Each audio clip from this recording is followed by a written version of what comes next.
Hello? Hello, everybody? Are you here? Oh, Lantis is dancing.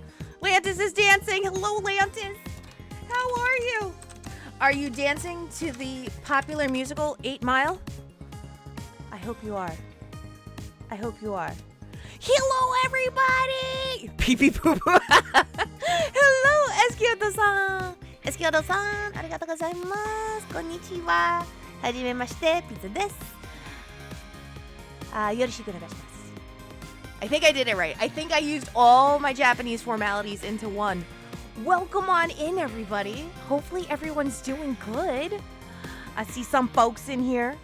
Eskio. I think I saw some Ramses earlier. I saw some Ios playing some Uma Musume. Oh, Pretty Horse Girl anime. Pretty Horse Girl anime. Hello, everybody. I'm so excited. Guys, I'm so excited. So listen, I love doing Margarita's Happy Hour because I get the opportunity to chat with my dear friends. When it lands, I don't know if it's just me. It's a very me thing, I suppose. But if I set it for the end of the week, I have something to look forward to all week long. So all week, I've been like bubbling with excitement to say hello to Lantis. Thank you for the resub. I have been waiting all week. Pism and heart. Oh, TTS, please. TTS, please. Don't do that. I've turned you off. I don't know where TTS is going. Oh, TTS. But thank you so much, Lantis Greenfield. Thank you for the resub. But I have been so excited all week to chat with Zero. I'm so excited. So first off, let's get all the formalities out. Welcome on in to twitch.tv/PizzaMaid. I am the head maid in charge here, PizzaMaid. It is a pleasure to serve you. And it is Thursday, August 28th, the year of your Lord 2025, and you're tuned in. If this is your first time here on the channel, welcome on in. My name is PizzaMaid. I'm a Phantasy Star content creator here on Twitch. So whether it be the online, whether it be the JRPGs, the online iterations, fan-made games, or games heavily inspired by Phantasy Star, if they exist, I love to play them and I love to share them with people. But once a month, I get the opportunity to just chat and chill with my friends, grab my best beverage, which is almost always H2O, and we just get to shoot the shit and have a great time. And I am so excited for you guys to meet this month's guest. I was actually on the Hunter Base podcast back in late May, and so they're coming over here. You guys will get to meet the amazing and talented Zeromaster. And if you guys have not already noticed, today, typically for this, I would usually use a just chatting category. But because Zeromaster is the cutest Neko, we went just catting.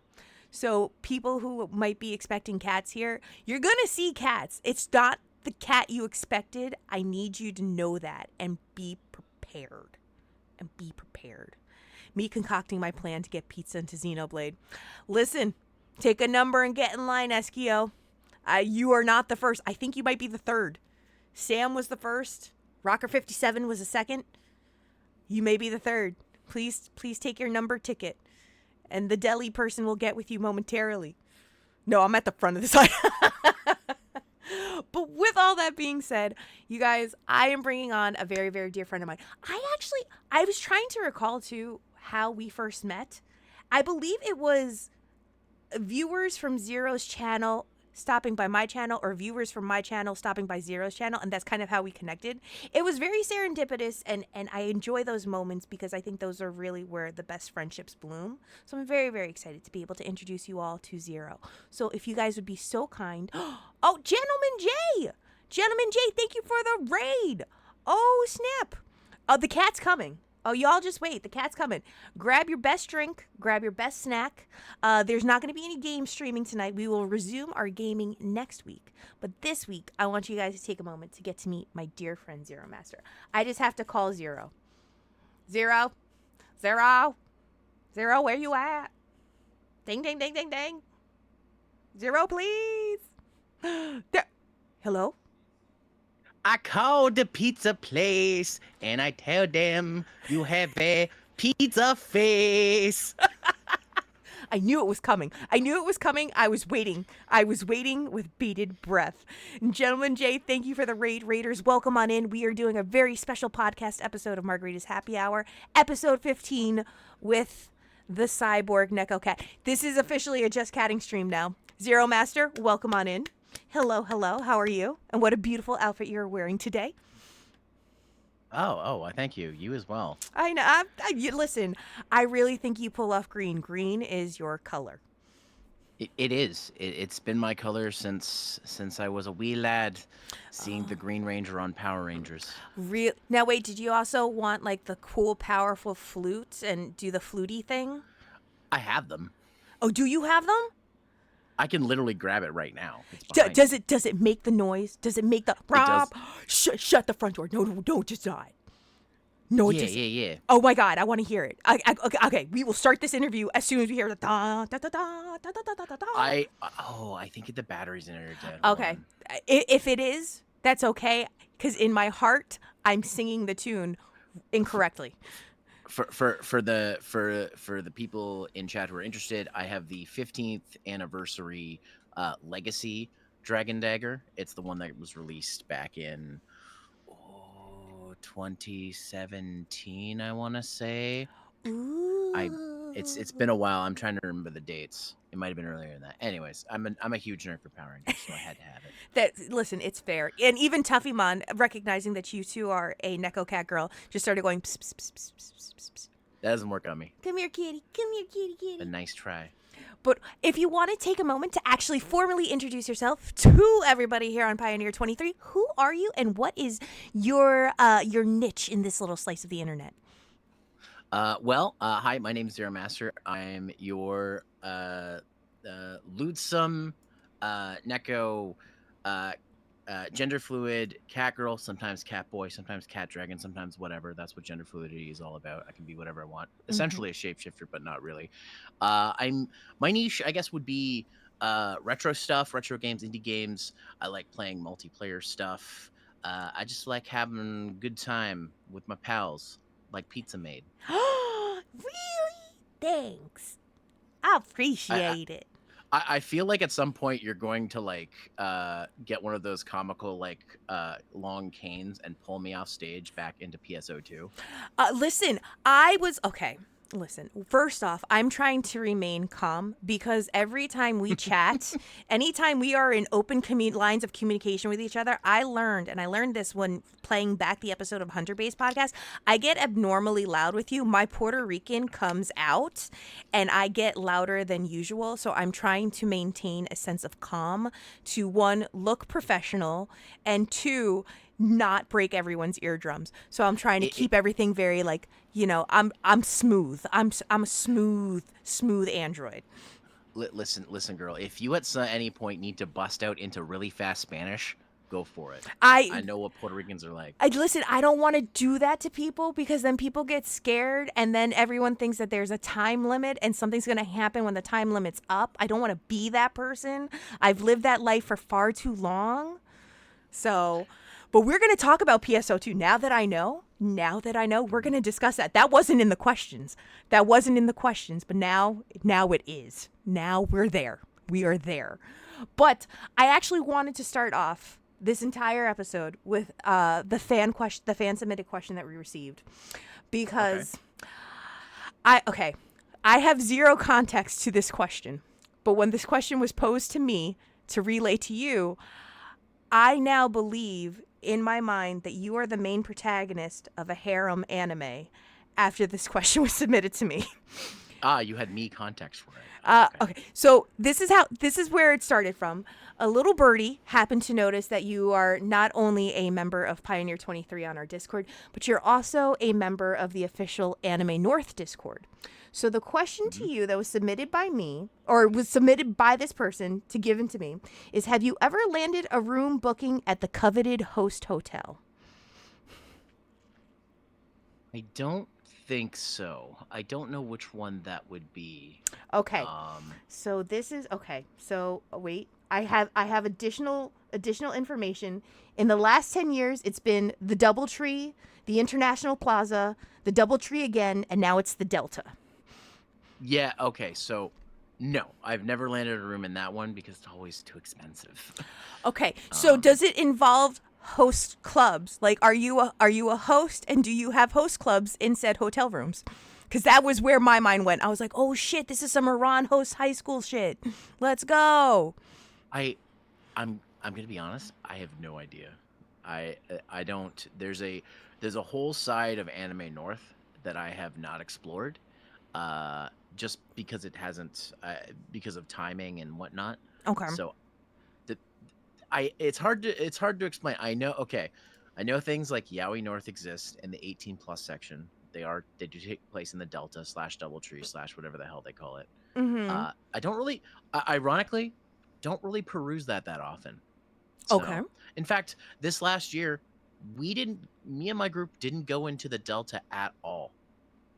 We didn't really do anything. This is the first year I'd never gone into that hotel for the entire convention. Wait.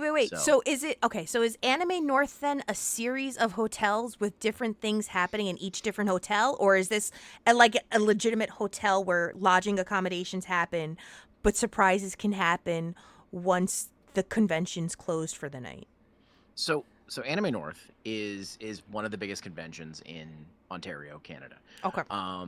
It takes place in Etobicoke, which is part of the Greater Toronto Area, and so one of the meccas of that part of Ontario.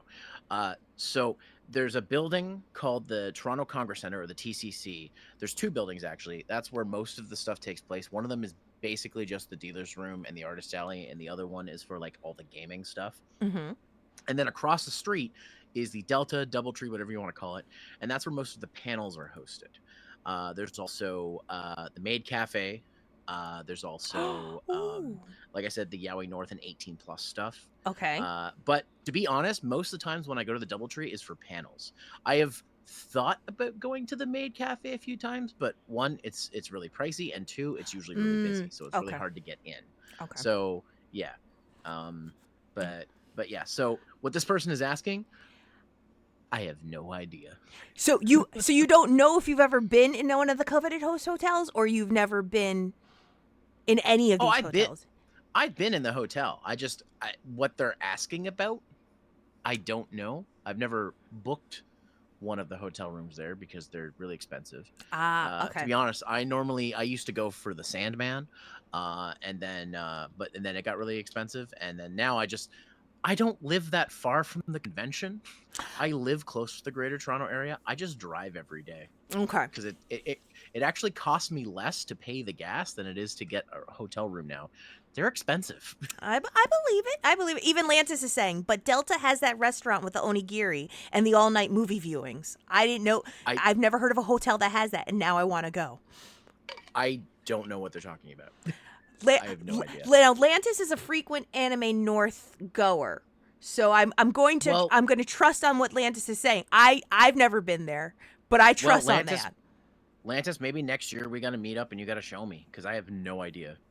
Oh, look at this. Am I setting up meetups on my channel with like friends hanging with friends? Can I be that person? Can I be like cooler than can I be that hangout person? I mean, you could. Can I be the hub?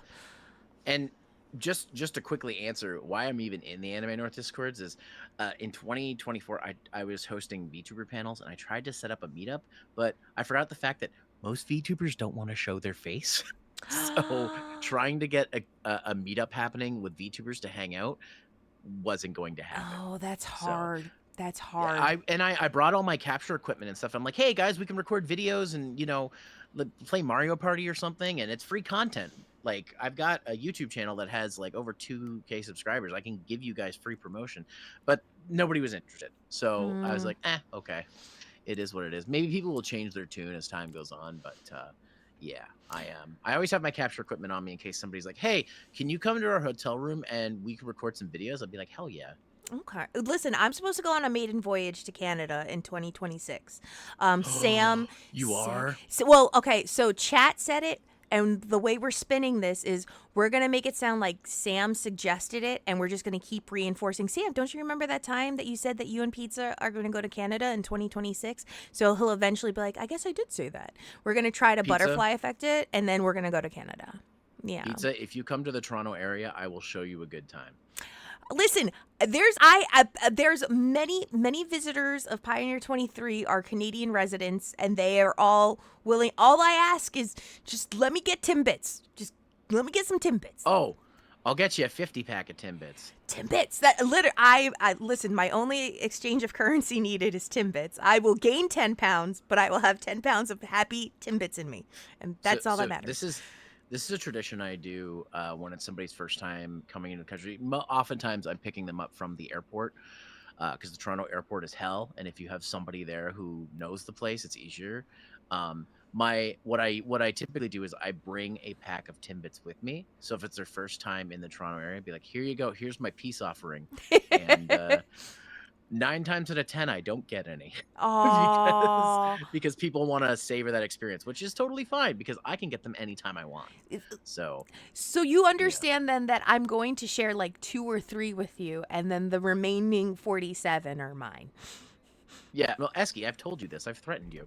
But yeah, if say you guys do come to Canada and you need someone to pick you up from the airport in Toronto, the one that's YYZ, if you know the song by oh god, I'm missing the band right now. Anyways, Ooh. the international airport. Mm-hmm.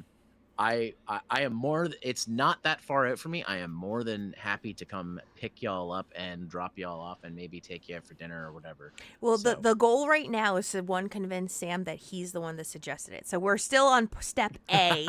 We're on step A. yeah, oh, come on, Rush. Sam. You were talking about it. You messaged me about it. I don't even know him. That's my husband. Did you just be like, yeah, remember know. when we were talking about golf? And then you said, oh yeah, I'd really love to golf in Canada. No, Sam. Remember you were telling me about this wrestler? I'm like, oh yeah, we have kind of a wrestling thing here in Canada, and you got really interested. That's a good one. Oh, Rush. Rush is the one that does YYZ. Rush, yes. Sorry, my brain. And Lantis also says, get those birthday cake Timbits. And also, I'm in Niagara. I booked the Sheraton, which is typically the AN Games Hotel with Rock Band and DDR and rows of old CRTs playing retro games. Now it's in the TCC North building. Exactly. Yeah. It used to be the Sheraton. Now it's the TCC North, which honestly, smart idea. It's a way bigger building. Okay. Fair enough. Anyways. So now I got to do some deep diving on you.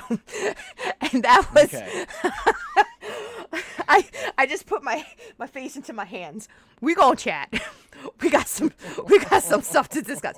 But I will say this, and this was the overwhelming arc, because I whenever I get the opportunity to interview people, I love to make sure that I'm doing my due diligence. I try to take the Sean Evans approach from Hot Ones and try to get, the deep down nitty gritty information that maybe some people may not, notice or overlook. But I've noticed that the biggest thing, I think the resounding thing, is the longevity of your content creation. You've been doing this since 2011. And let me tell you, that is not something that you hear that frequently. Like, you don't hear people in the decades. And if you do hear people in the decades, 9 out of 10 times, it's like for something crazy. So first off, I have to commend you for being such a long time, consistent content creator. And it seems like, from what I evaluated and from what I was watching and reviewing, you've evolved with the times, but you don't lose sight of your signature self. And I think that's important. I think that's something that a lot of people have a tendency to do, is that they kind of stray from what they started off from. Like, it's almost like they forget where they started from, and they just try to evolve to keep up with like the new and current iterations of things. Whereas you're still doing you, and you're doing the things that make you happy. So first and foremost, I have to fucking commend you for that, because that means you're a real OG in my book. Like, you're a real homie. So Well, first off, thank you, Pizza. And I'm sorry to cut you off here, and I'm also sorry that I now have to break kayfabe and say that even though you gave me the questions in advance and I said everything looks good, I resisted the urge to correct you on something. okay. So if you use, and it's not, and again, this is not your fault. You wouldn't have known. Information has changed. So if you used, you used your research like you did, you would be correct. Yes, 2011 would be the first date that you see. However, that's not when I started making content. I actually started, my first YouTube channel was made in 2005, and I started making content in 2006. Oh, see, I was basing this off of your streaming content, which was 2011. And again, like, it used to be, okay, so there's a wiki out there. I think it's called, and this might turn some lights on to some people in chat. It's the abridged series wiki. It used to have more extensive information on things I had done in the past, going as far back as 2006. However, within recent years, it wasn't me. Somebody changed it and updated it with new information, but then removed a bunch of old information. Don't know why. No. Now, to be fair, at the time, I was like, "Ugh, I'm not going to tell people where to find this because it has some stuff that I don't want to bring back up. Mhm. So I'm okay with it being changed. But at the same time, it wasn't until this year that those changes were made. So I'm like, you said you're gonna, and when I'm like, oh, maybe she'll find my really, really old stuff. Unfortunately, that's been wiped from being able to easily find. So Mhm. let me just real quick before we hop into your question, let me just let you know 2006 is when I got started. The first bit of content I ever made was a game review, Mhm.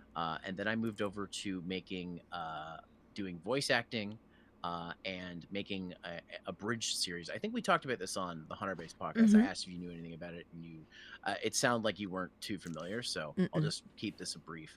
A bridge series is a parody of an anime or a game or whatever, and the idea is to shorten in length while also making it a comedy.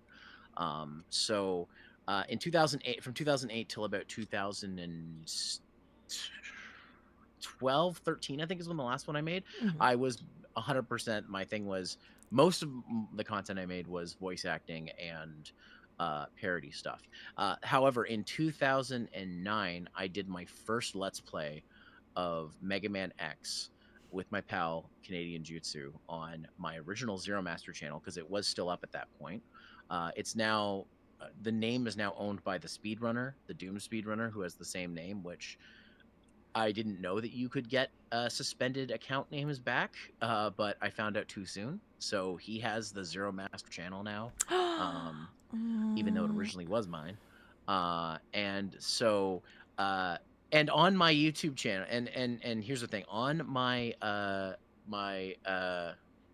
my VODs and VTuber and Let's Play channel, I actually re-uploaded that original playthrough and put in the description original 2009 Let's Play, and that was my first Let's Play. I re-uploaded it because that channel was gone, and I wanted to move it over to the new one.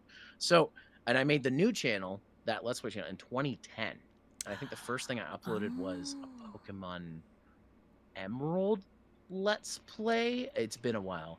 And that was the first one I did on that channel. I don't know if it was 2010 or 2011 I started that. I might have made the channel in 2010 and then started using it in 2011. So you were not far off, Mhm. but you missed like a whole chunk of content, which, like you said, you were focusing on the gaming and the streaming and all that stuff. So I can't fault you for that one, but it is something where I'm just like, do I correct her? And I'm like, no, I'll just No, wait. you correct me. You correct me. Give the facts, spit the facts as the truth. You know, that is the one. It humbles me as a person for me going, I didn't do my research. I didn't dive as deep as I thought. I mean, I dived so deep, and then I had to stop at a certain point because I found a video that Mhm. made me. We'll get into that. Yeah, we're going to discuss that. We're going to try to discuss it in as PC of a possible way as well, but we're going to discuss that. And so it's very interesting, though, to see, though, with that longevity and that length. Now knowing that it spans 2 decades, because now now that we know the facts, it's 2 decades worth of content. That's fucking insane. Where do you think it piqued your interest from at first, and where do you think it's giving you that continued drive to keep doing? So in this is gonna take me back. In 2006, um and 2007. So I graduated high school in 2006. This is how old I am.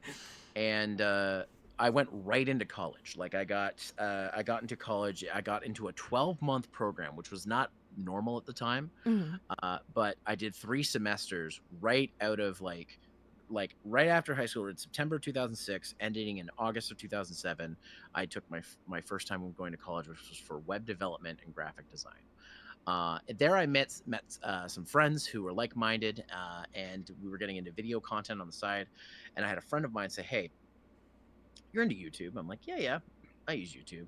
I was like one of those weird people that used it early on. Like I said, Mhm. made the account in 2005. He's like, "So there's this guy called the Angry Nintendo Nerd, and he's Mm. hilarious. You got to watch this." So my buddy introduced me to it. Um, and I just binged as much of it as I could at that time that was out. And then I found, oh, he's got newer episodes hosted on this website, Screw Attack. So I went there, and I realized there's a lot of other content being made. This was like early video content, like stuff like, um, oh, if I drop Captain S, I don't know if anybody in chat knows what that is, but that was an early web series about a guy who is really into Sega and he has to save Videoland. There was Game Jew, who was a guy who played music and reviewed games in a Mario costume. There's a whole bunch of different content, and of course, Screw Attack had their own content as well. In 2006, I got into the community and I joined Screw Attack Canada, which was an unofficial spin-off of the main Screw Attack, and that's when I started making game reviews. They had this series called Video Game Vaults back in the day, which is like a quick review, usually like under 5 minutes. I made a couple of those. Some of them are still on my YouTube channel because I re-uploaded them. And that's how I got started doing game reviews. So it's weird because I don't officially I didn't for a long time officially consider my start until 2007, but looking back at my content, I'm like, I technically started doing this in 2006, so I've kind of backpedaled a little bit on when I actually got started. So because of 2007, because 2006 2007 I was going to college, I missed the last summer with a lot of my high school friends because some of them did victory laps and stuff. So I was in college already when a lot of them were like hanging out during summer and stuff. So it was a very lonely time, I guess. Summer 2007 was a lonely time. So that was my like, okay, I'm going to start creating things on the side. So when I wasn't working or I wasn't going to school, stuff like that. So that's really what got me started. And the reason I haven't given up content creation is because this is, to me, like, it's part of me now. It's like I said, it's almost been 20 years I've been doing this. And I tried to like say I'm going on a streaming hiatus. I'm going on a hiatus for everything back in like, when we moved into this house in 2021.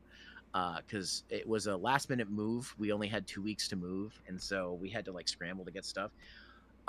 That lasted maybe a couple of days, and then I'm like, without content creation, what? Like, I just sat there. And I'm like, what do I do? Just watch movies all day? Like, I don't have like this is the thing I love to do, and so I was like, okay, I'll stream 2 times a week for the next month instead of 4. So that was my like thing to say. Okay, so it's funny. I would go to. I was working at home at the time, so my computer was the last thing I moved. So everything was at our apartment, but I would go to our house to sleep because that's where my bed was. So it was really ironic that I would wake up in the morning and drive to work, aka our apartment that we still had, to go work because we didn't have internet for the first little while when we moved into this house, and I work from home. I need internet. So I would literally drive to the old apartment as in driving to work, and I would work, and then I would do my stuff and then stream later on because it was the only place that had internet by myself in the apartment, which was weird, until we finally got internet and I moved everything else over. So that's where like that's why to me like it's so important. Like if I always thought to myself, what happens if I lose my channel? Because what happens if I lose my Twitch or I get banned off of everything and I don't have anything? I'm like, well, I guess I would just have to start over on another platform. Like that's the only thing I could think of about doing. If good heavens, I ever get canceled for some reason, I don't know why I would, but if I did something and I got canceled and I had to leave the internet, that'd be sad because I don't think I could do it. I would like, even if everybody hated me, I would still want to be making some kind of content. Now, I can't live without it. you brought up a point that I actually, it kind of struck me and it kind of tugged at my heartstrings. You mentioned the fact that during the time that you were, in college while your friends were still, doing the high school, summer stuff and whatnot, you felt a sense of loneliness. Do you feel that in some way your outlets and the streaming channels that you've created as well as the YouTube content is to kind of fill that void of loneliness for other people as well as yourself? And if that's too personal of a question that you don't feel comfortable answering, that's also completely okay. But it was just something that when I heard it, it kind of made me stop and go, I remember why I started streaming. I wonder if that's something that parallels with other content creators. In a way, yeah, because one of the things one of the things that's been so positive about, especially when I finally became a VTuber in 2020, was that was when I came out at the same time, and people would hear my story on stream and stuff like that, and I've had people come up to me, including people who are like some of my closest friends now, saying like, "Hey, I just want to say thank you for sharing your story and everything. It gave me the courage to come out, or it gave me the courage. It made me realize that I was, you know, that I was maybe gender fluid or demisexual or something like that. Like it helped open people up to a world that I wish I had been opened up to earlier, because I don't know about you, but being closeted sucks. It really does. And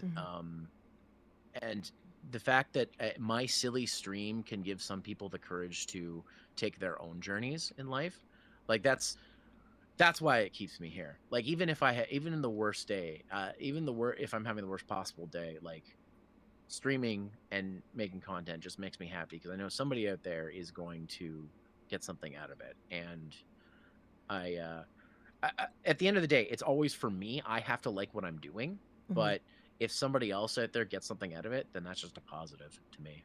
It's definitely a bonus perk, and I think it's one of those things that you can't put a dollar value or a price tag on as a content creator.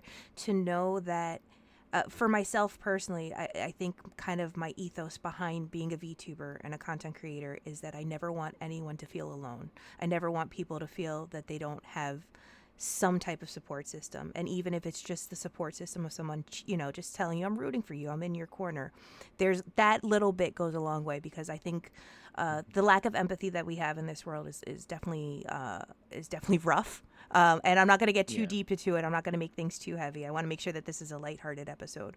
But I think that as content creators, there is this unknowing sense of obligation that we know that what we do and what we provide in terms of comedy and in types of personality and character, we want people to feel good about themselves. It's not just about us. It's about people reminding themselves that, like, in the darkest of nights, that's when the stars shine brightest.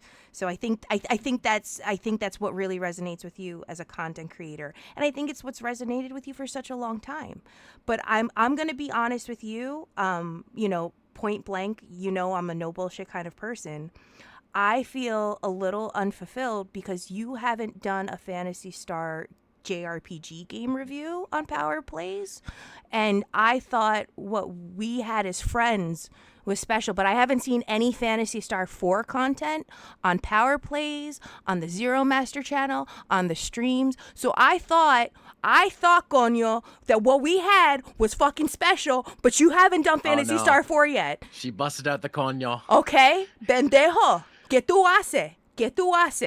I told you. Do you do the thing that other Puerto Ricans do, that when they want to swear, they switch away from English to Spanish?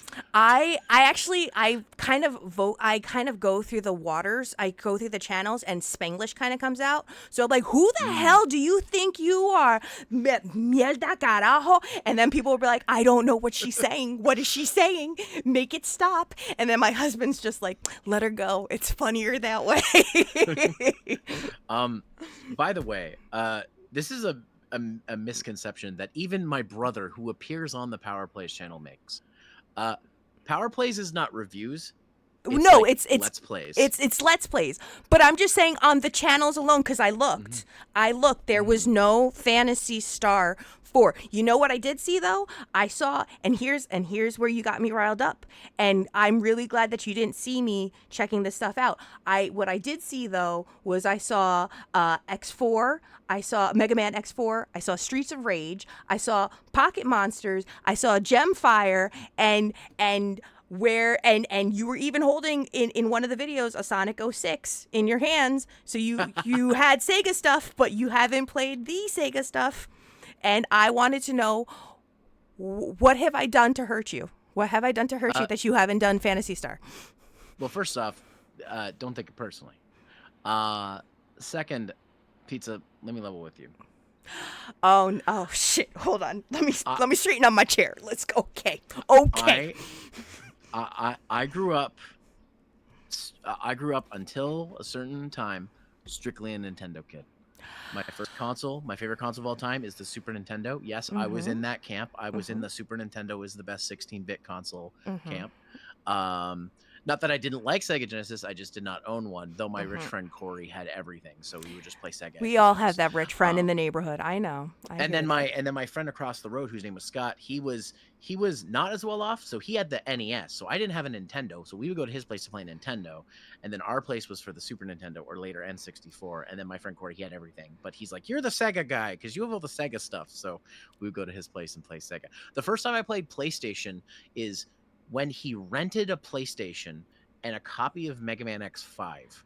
That's when I first played PlayStation, and then I knew I wanted one because I was like, oh, Mega Man's on PlayStation, and then my parents would never hear the end of it. So eventually we got a PlayStation 1, which my dad bought with Canadian Tire money. Shout out to all my Canadians in the chat if you know what Canadian Tire money is. And PlayStation games at that time were cheap. They're like $20 a piece for a new one. So I got my Mega Man, and my brother got Sydney 2000 for some reason because I guess he wanted an Olympic game. But yeah, no, if we were on the same playground growing up, we would have been enemies because I was a Super Nintendo kid. I just want to put out that you were Sega Genesis kid. No, but let's also just remember that the GameCube existed and Phantasy Star Online episodes 1 and 2 were on the GameCube, and that's a Nintendo console. So that was that was the second console I got of that generation. I was already PS2 coded by then. Okay. And not that I didn't play some, like, listen, one of my partners, Sky, GameCube's her favorite console of all time. I hear it all the time from her. Sky's the best. Go Sky, go. She also likes Sonic, and I was never into Sonic until like Sonic Heroes came out. So I'm a retro. I'm a modern Sonic enjoyer. I don't want to say fan because that comes with a lot of connotations. I'm trying to get into that beta of Sonic Crossworlds. I want to play that game, but I can't seem to get into the beta for it. For some reason, Canada and the US is not available currently, so I'm like, just let me in. Anyways, but yeah, no, I was just like, I didn't start collecting for Sega until I started collecting, which would have been around the time I started content creation. So the Genesis was always to me like this, like, ooh, this is my chance to go check out all I missed. And I don't know if you know this, but Phantasy Star games ain't cheap. Okay, let me tell you. Let me tell you, I know full well how cheap they are not, okay? My collection that I'm looking at right now, where I'm going $150, $45, I mean, pizza, by all means, I have an obligation that if somebody sends me a game, I have to stream it, or let's play it, or something. So by all means, if you got a spare copy and you want to force me, you got to let me know. Ahead. You got to let me know which open consoles you have at work right now, and I'll figure it out. I'll make it away, or maybe I'll just send you NFL 2K for the Dreamcast because that's what I just give to people. I don't have that one actually in my Dreamcast collection. I got you. I got you. I got NBA 2K. I got NHL 2K. You're missing the best 2K, which was probably the best football game of video game. I played that at a friend's house. I remember. I'm not a big football guy or football cat, but like I remember a friend had it when the Dreamcast came out, and we had a good old time. So then you know that this is a Phantasy Star themed channel, and of course, you know, people come and go. Some of them are very, very, you know, fluent in Phantasy Star, and there's some people that it's still foreign to them or things that they're not fully aware of. Your redeeming grace was Eskio saying or mentioning, if you go back into PSO2, I'll go too. That means you've played PSO2 before, though, right? In fact, and we mentioned this on the 100 Base podcast, but I'll just mention it again here for those who missed it. This character inspired by a PSO2 character I played. The original design was me going like, I wonder what my character would be like in their days off, you know. Then they're in the days on, they're the whatever the heck that class is, the one with the kicks. I can't think of it right now. Um, but like heavy armor, big old Oh, the shoes with bouncer. like The the skates. bouncer. Yes, I was my character was a bouncer, and I'm like, she's got to wear this heavy armor 5 days a week. What about her days off? Well, the last thing she would want is something like heavy, so she would just want comfy. So the original design was just a long black sweater dress and a set of kitty thigh highs and a pair of glasses, and that was it. That was her original outfit, which compared to other VTubers was very basic, and a lot of people probably I love it. What do you weren't crazy mean? about it. In fact, like I still have that model and I still use it. I just have been it's been summer, so I've been busting out the swimsuit mostly. You know what, the swimsuit is a good look though. I want to say I did get to see the swimsuit and I'm very happy. I think it's very Mhm. pretty. It's a very pretty swimsuit. And but I always was like, oh, I want a version with the armor, and so that's why you got this here. This is my legally distinct version of my bouncer armor. It's a good look. It's a good look, and I feel like should inspiration strike, and should you ever find yourself back in base PSO2, you should hit a sister up, and we can go throw down. I need to play the new one, New Genesis. Oh.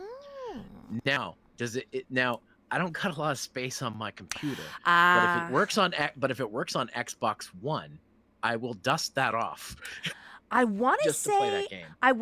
it's still available on the Xbox One. I don't think you're limited. I believe cuz I started with the global beta on Xbox One and I don't know if New Genesis is it on PlayStation now? It is on PlayStation. Both versions can are on install it on- PlayStation. I can install it on my PS5. I have space. Are you saying what I think you're saying? Are you Are regular PSO2 streams gonna happen again? Maybe. You're gonna have to like princess carry me through the new stuff because I am so. The last time I logged in was 2021. Do you want So- 2 copies of NFL 2K for the Dreamcast? Because that's how you get it. In case the first one's a fluke. Just putting it out there. Nothing will be more crazy than the time my buddy SCR, going back to Anime North, brought me a stack of 15 NHL games, all for different consoles. Why? So I have to show you that video later. He just kept pulling them out of his bag, and I'm like, why are you giving me all these? Why did you cross the border into Canada with all this? He's like, because I knew I'd be getting rid of it. I couldn't hold on to them any longer. They are yours. Consider this a legacy. Enjoy this legacy. I literally said, I can't hold all these video games. Now you have them. Now, and where's your NHL playthrough series playthrough? Where's that? Well, I mean, my brother's the big NHL fan, so him and I play, and he's taken a small hiatus from the channel because he's a father now. So Okay, say no more. Say no more. I get it. He needs sleep. I hear you. Oh, don't worry. If he comes visiting Christmas, I'm sure he's gonna challenge somebody to a game of NHL, and he'll be like, "You need to record this. It'll be great," because he really gets into it. He yells at full volume and stuff. One of the most famous lines from the channel is him yelling, "Saban, what are you doing, you idiot?" There's a player on the Montreal who used to be on Montreal named Saban, and he was going the wrong way, and he was just having a bad game of nothing but penalties, and then he yelled at the top of his lungs, "The ref is clearly a Leafs fan." Oh. And I'm just like, they're not programmed to be that way. I worry how your brother would feel if he knew that you were friends with a Penguins fan. Like, would he have? I used to love the Penguins, so Oh, he would be okay with it then? Because I know whenever I So- mention I'm a Penguins fan, people go, "Oh, pizza," and I go, So "Hmm." so our household when I lived at home still was very much, my dad is a Bruins fan. Oh shit! My brother was the fan of the Habs, Okay. and I was the Toronto/Penguins fan. Okay. And so when it was hockey night in Canada, we'd get a dish out and everybody would put a toonie in, and we bet on which team would win. Okay, And wait. let's just say, What's a toonie? I'm sorry. I'm going to ask because I want to be no. sure I'm educated. What is a toonie? Okay, so Is it a currency? in Canada we have a dollar coin called the loonie because there's a loon on it, which is our national bird. The toonie is a $2 coin that they thought they were funny and just called it a toonie. Oh. It has a bear on it. Oh. Can you make that a necklace? Can you make a toonie? Can I? I'm gonna Google so you that. know what's so pizza. You know what's funny is the toonie is a coin that's made of 2 pieces. So you could pop the middle of a toonie out and it would be hollow. So yes, you could make a necklace with that. Stop! I'm gonna do some arts and crafts soon. I'm gonna have to send you a roll of toonies, aren't I? Listen. Do you want 3 copies of NFL 2K? Help a sister out. Help a sister out. Well, at that rate, it'd be enough to get a copy of Phantasy Star. This is true. Listen, do you just have a stack of NFL 2Ks in your house? Okay, so let me explain the premise behind the NFL 2K situation. So I started playing Phantasy Star Online back in 2017 with base PSO2, the Japanese version. And I loved it so much that I started, as I do in life, I do everything ass backwards. So I was going backwards and playing all the games. So I started with base PSO2, then I went to PSO1, and then I went to the JRPGs. But I fell in love with the original Phantasy Star Online so much, I went to our local games and retro game shop and purchased a refurbished Dreamcast. And I told the guy I would also like a copy of Phantasy Star Online. And he said to me, Pizza, do you want version 1 or version 2? And there's a distinct difference between these two versions. But the cheaper version of the two was version 1. And I went, yeah, I'll go with version 1. He goes, do you understand what you're saying? It's a lot harder to play on version 1. I go, I don't care. I'm going to play version 1. I'm going to play straight vanilla. And I think he felt bad, so he threw in the NFL 2K copy for me for free. So I have this copy of NFL 2K that I think is great, but I've never fucking played it. So I keep trying to pass it off to people. I'm trying to give away this NFL 2K. So if you want it, I'll mail it to you with a card if you'd like. What kind of card? What are you talking about? Well, I like to do handwritten cards, especially for people that subscribe to the channel. If you subscribe to the channel, you get a handwritten card written by me, mailed to you. Doesn't matter where you live because I pay stamps, and it's usually a Phantasy Star like designed card, and I write a nice like little inspirational message and just send words of encouragement to people that just thank you for subscribing to the channel. But I just want you to know I'm always rooting for you, and I hope you're doing well. And I mail it out to people. I don't expect them to pay postage. I just ship it out. If you want that with a copy of NFL 2K, I got you. I would say for the content, but I know how expensive shipping to Canada is right now, so we'll see. Oh, that hasn't stopped me. Anything on you. That hasn't stopped me. You don't know what I've done. You don't know the places I've been. You don't know what I've seen. Pizza, you're a married woman. I know the places you've been in, not the places I'm thinking. Listen, I'm talking about the U.S. Postal Service. I've seen the back rooms.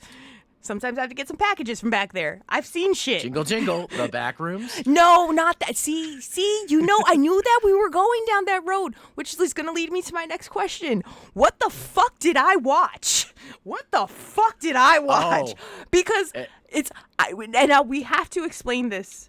We have to explain this in the most politically correct way possible for terms of service purposes. Pizza, could you be talking about the most popular video on my YouTube channel? The Philips is it the CDI Philips CD game? Yeah, Philips CDI is the console, but is it the video I'm thinking of? Because I've done a couple of CDI things. I want you to know that when I saw, okay, first off, when you look through, and you know what? I'm actually going to type this here. ! 0. Guys, to understand the preface behind this, first off, please subscribe and please follow Zeromaster on both Twitch and on YouTube. Go send some support. Also, as a content creator on Kick, so please be sure to send your support and go send the love to Zero. Go check it out. But you guys will understand what I'm getting at when I explain this. So you can imagine me sitting on my couch on a Monday night, twiddling my You thumbs, watched it? perusing. Wait, hold on. You I did watched not the watch whole. it on a TV. No. I did watch it on my laptop, which makes it. Okay. I watched it on my laptop. Did Sam hear? Okay, so Sam was sitting next to me watching a YouTube video on the TV as I was watching it. So Sam is to my right. I am sitting to my left in my usual spot. The dog is on my lap. I have a blanket over me. And I'm like, oh, look at this. Oh, look at this. What's Gemfire? Oh, wow. Oh, look at Streets of Rage gameplay. Wow. My roommate Bill's gonna be very happy that you watched the Gemfire video, because we made those videos specifically, not only just because we love Gemfire, but to explain to people how like he plays the game. My roommate Bill is a math magician. He does math so quickly in his head. We were in the grocery store and he's like, "Yeah, I already know how much my stuff's cost." I'm like, "Dude, I don't even know what." So you have Texas Instruments for a friend, or a Casio for a friend. I guess you could say the Greek version, though. But yeah, no, like, and the two, like, he introduced me to Gemfire, and then I picked it up, and now the two of us play it together, and hearing him explain how he does things in the game is very fascinating. I've had people come up to me and be like, "Hey, that video was really great. Now I gotta seek this game out." He's also a big fan of Maniac Mansion, and he's been working on new routes for Maniac Mansion. So when we finally do play Maniac Mansion on the channel again, he's gonna do some very special like playthroughs of that to sort of explain to people like what his thought process and how you can get certain endings and stuff. So yeah, we have a whole thing planned. But yeah, Gemfire is one of those ones that like I love it when people just watch those videos, because we have a fun time trying to figure it out. Well, let me ask you. Oh, sorry. Go ahead. I was gonna say, but sorry to take you off track. Let's get back to the question. No. We got a question about that Gemfire then. Who decided to start off a Gemfire playthrough video with explaining yourselves as two guys, one cup? Was that you or was that Bill? I can't remember which one it was. It might have been me. Because I literally started off going, is this the game that I thought it was? Because literally you just start off going, this is two guys, one cup. And I'm like, sir? Sir? I can't believe you know that reference and you didn't know some of the other ones I made. Listen, I know two guys, one cup. I know cake farts. There's something. There's. You know what I like? No. We're so Let's get this done. No, okay. So you can imagine my surprise when I'm going through the VODs, and you could check them out. Check out the PowerPlays VODs where I'm looking, and then it goes from Gemfire to the art of sex. And I go, I'm sorry, what is the art of sex? Is there something I'm missing here? It is the most popular video on my channel. I check my analytics every week. It still gets views to this day for some reason. Well, I know the reason. So it's a choice. Yeah. You chose that. So pizza. Zero. Did you watch that video from front to back? Okay, so let me. One, I believe it's either a 17 or 45-minute video. I can't recall. I believe it was 17 minutes. Or maybe that's how long I lasted. It's 18 minutes. Okay, 17, 18 minutes. So you can imagine my surprise when I'm there going, huh, okay. And then I saw people and I was like, oh, it's one of those like interactive video things. Because I thought it was like Star Trek, the board game. Because there was a time where, people would play board games, and then they would have a video in their VCR or a CD in their CD drive, and it would stop at intermittent points, and it would be an actual actor. The acting, holy shit. I was like, what the fuck am I watching? And then there's choices. And I'm like, wait, is this a dating sim? What the fuck am I watching? And I have to curse, and please forgive me for that, because the entire time I'm watching this video, I'm doing the exact same thing, going, what the fuck am I watching? And Sam looks over to me going, yeah, what the fuck are you watching? I'm like, I don't know. But I do respect the fact, and I appreciate that you covered things up with choice images. That was respectful. But some things then confused me, because I would tilt my head and going, well, what goes where? And why is that person sideways? What does that mean? How does that work? And I go to Sam going, I'm not answering that question. Pizza, I have a very important question for you. Oh, no. You're a married woman, right? Yes, I am. Happily married. You've had sex, right? Listen here. I'm not going to discuss that avenue of my life. But the answer to that question is yes, of course. But there is some. Listen. What I can only have described to me as, because at one point I'm like, I don't know. He's back! He's back! Oh God, he's back! Well, good on you, chat. Good on you, chat.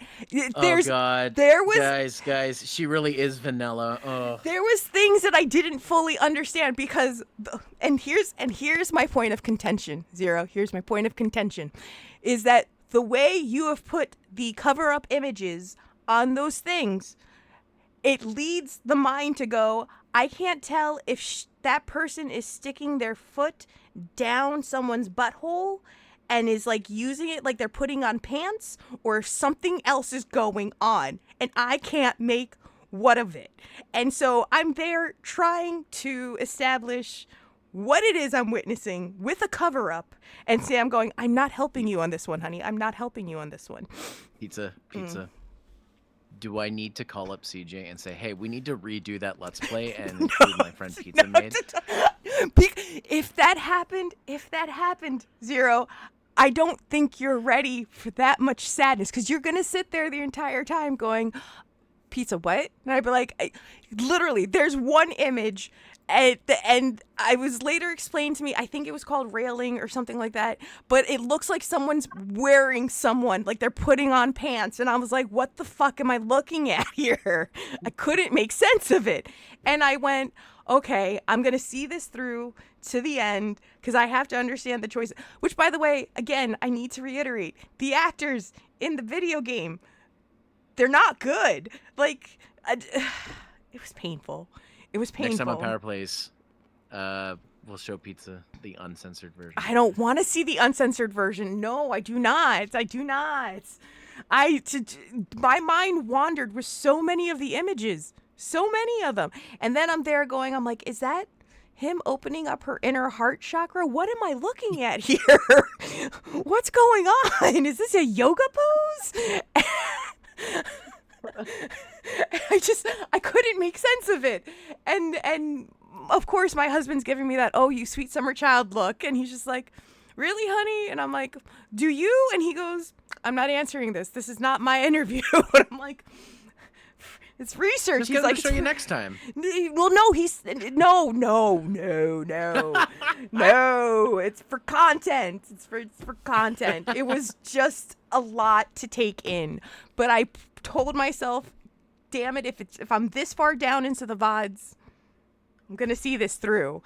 But I want you to know that right after that, I stopped the rest of my research. I was like, I'm done. I've done all I needed to see. I'm ready to ask these questions.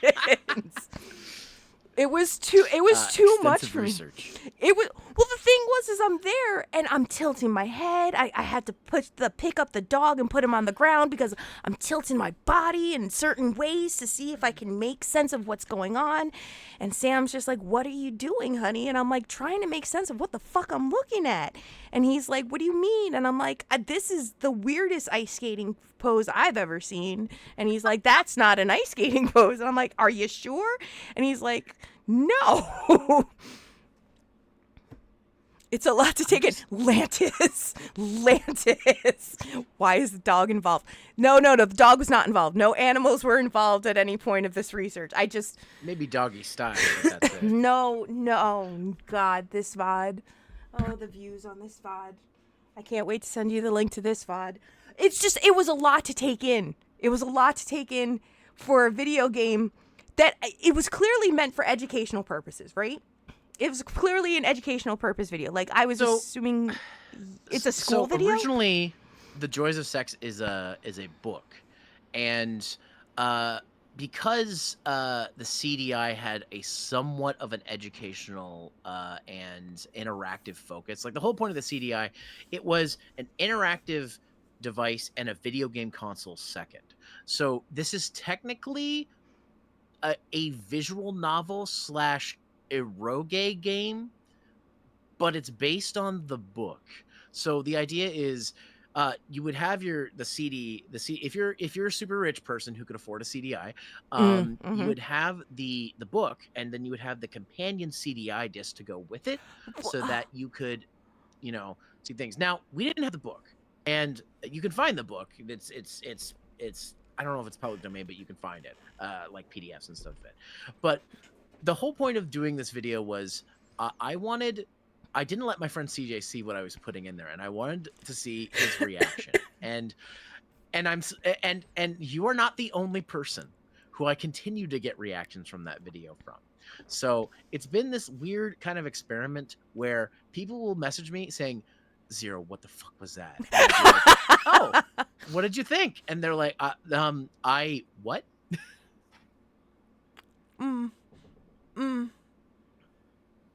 Hello? Yeah, I'm still here. Oh no, I was coughing. I'm sorry. Okay. What happened? You stopped. Okay? I'm good. I didn't stop. Oh, I thought I you said my stopped. piece. Oh, I thought I you were said my still. piece. I thought you were continuing the story. I was ready. No. The long and short of it is you have been part of an experiment, and I've gotten what I wanted out of it. Oh, wait. Okay. So, oh, I forgot. I can't think. Wait. So you mean to tell me that this was all done as part of a social experiment? This is the reason why you chose this select game, and showed this to your friend CJ. Initially, it was to gauge his reaction, but as time has gone on, I've gotten other people's reactions, and so now I just wait for people to see that video. I will say though, I think his reaction was pretty. It was pretty natural. It was pretty. It didn't seem like he was surprised. He was phased, but minimally phased. It's the one I've always tried to, when we do CDI, because he's the one with the CDI console, when I go visit him, to give him a new game to try out on it. Nothing will surpass the joys of sex. I've tried getting him to play Thunder in Paradise, which is the game based off the TV show starring Hulk Hogan. Rest in peace. Ooh. Yeah, nothing has compared to the joys of sex. There's also a game called Day of the Races. No, it has nothing to do with Uma Musume. I know people are going to say that. It's an actual horse race betting game for the CDI. And if you do bad, the guy heckles you, which is in full motion video. So I have lots of weird stuff that I brought him for a CDI, but nothing will top the joys of sex. There's just so many avenues and so many aspects of it that made me stop. Like, one, the whole setting of the interactive game being set in what I believe is an attic bedroom. Based on the lighting, I couldn't really tell. Everything was made out of wood, which one first made me think it was based in the UK, and then I heard them talk, and I was just like, okay. I mean, one of them is British. Yeah, so. that was the direction I was going in, and everything was made out of wood, and I was like, I don't know if that's a euphemism, like if they're trying to really drive this point home. I don't quite know, but suffice to say, it is what it is. And then I started seeing the drawings, and then I went, oh God, that's real. Again, thank you for putting the cover-ups where the cover-ups were placed, because that was that was nice. By the way, some of the censorship is from screenshots from another game we played for the CDI that he actually owned a physical copy of. It's called The Wacky Worlds of Miniature Golf, starring Eugene Levy. Did you mention that in the video? I don't think you said that. I don't mention it, but I use the images because we previously played that game on the channel, and then I waited for us to play a good, well, good's a strong word, to play an actual video game, and before I showed him the book on CDI, essentially. So again, they were great images. They covered up the pieces well, but I want you to know and understand that as a person who is, I don't want to say sheltered, but lives in a bubble. And it's a good bubble. I don't have any qualms with my bubble. My bubble's, good bubble. There is a lot of things that I could only make guesstimates out of. And every time I would helplessly look at my husband would look at me and go, nope, I'm not answering that. I answer too many questions as it is. And I go, but honey, and he goes, nope, that's not my interview. I made I may have started a subtle new meme on my channel. Yeah. When the talk in chat gets a little spicy, I'm like, all right, check. Is Pete's made here? Okay, we're good. Because, Okay. guys, she won't understand. That's why I have to check. And I don't It's- want to be the one to have to explain to her. And because her husband won't even explain to her. Here's the thing. Here's the thing. Is the unfortunate case of the situation, and a lot of people are like, "This has got to be a gimmick, Pizza. This is an act. This is a gimmick. You're playing the two pure card." And I go, "No, I don't think you understand. I came from a very like heavy religious upbringing, so I am extremely sheltered on those things. I'm extremely vanilla in real life because I was extremely vanilla as a child. Like the only exposure that I had to like edgy things was emo and metal bands. And then once I did, I found Norwegian death metal and corpse paint, and then I went off the handles on that. So like my edginess, like talk to me about Taiwanese black metal, and I'm like, oh, we could talk for hours about it. Show me a man putting a woman on as pants, and I'm like, I don't fucking get it. That's the horror movie that I've never watched. I can't believe that's what you got out of it. Well, the thing was I was there, but it was the way the legs were, I think, on a shoulder. It was wild. It was wild. You can find the image in question. I'm not going to tell you where, but it's there, and it looks like he's putting on a woman as if he was putting on pants, and I was just like, I don't. Is his foot gonna come out of her mouth? I have questions I shouldn't ask you. You don't want to. Because they're not Twitch appropriate. But I'm just thinking in my head, and I'm like, how vanilla is she? That is a game so many people want to play, but I'll never be a contestant on, unfortunately, because you guys would stop and be like, some of this has got to be bullshit, and then Sam would come on here and be like, not bullshit. That's my wife. So it Like is those what people who only do missionary. What? I didn't say that. I did. I thought that was a trip to go help people build a house. You know, let a sister go. But like Lantis said, Do you have a clip command? I'm not going to answer that question. I'm not obligated to have to answer that question. I don't have to answer it. I don't have a clip command. No. You don't? I Okay, don't. Somebody in the chat clip that. No. No, it's not going anywhere. We do have an ad break, though, coming up. In about 3 minutes, we're going to have an ad break coming up. If you are a subscriber of the channel and a member of the Penguin Crew, first and foremost, thank you so very much for your support. If you guys are enjoying what you're seeing, again, type in !0. You can also check out Zero's content on twitch.tv/Zeromaster, as well as his VODs and PowerPlay playthroughs, as well on the YouTube channel. Be sure to check all that stuff out there. And please go support the amazing Zeromaster. If you're not a subscriber of this channel and you would like to be, you can do so now. When you do, you will get ad-free viewing, so you won't have any interruptions. You'll also get some emotes that you can use across all of Twitch, a special subs-only channel in the Discord, and as well as previously mentioned, a handwritten card written by me, mailed to you.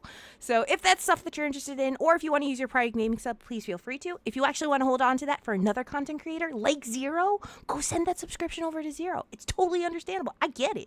I support it. I back this to the fullest. But just please know that we are going to have an ad break coming up in about 2.5 minutes. We're going to put a brief pause in the interview. We're going to chit-chat. We're going to ad-lib. And then once we are back online, we will go back and continue the rest of the interview. So hopefully you'll stay with me as well, Zero. This is usually the part that folks enjoy, is our 3-minute ad break, where things just go off the rails and it doesn't matter because it's an ad. But be sure to check that stuff out. And then otherwise, we will be back in just a few. So yeah, we still have 2 minutes before the ad break even starts. I don't know why it gives me a 5-minute warning for a 3-minute ad break. I hate it every time.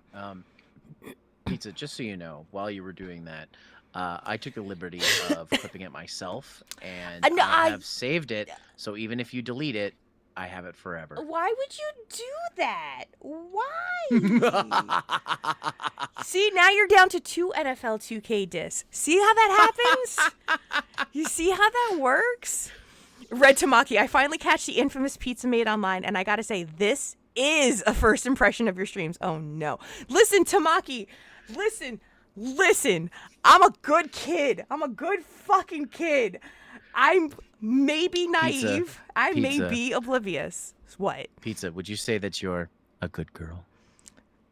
I am a good girl, though. I don't do bad things. I don't commit crimes. You know, I pick up.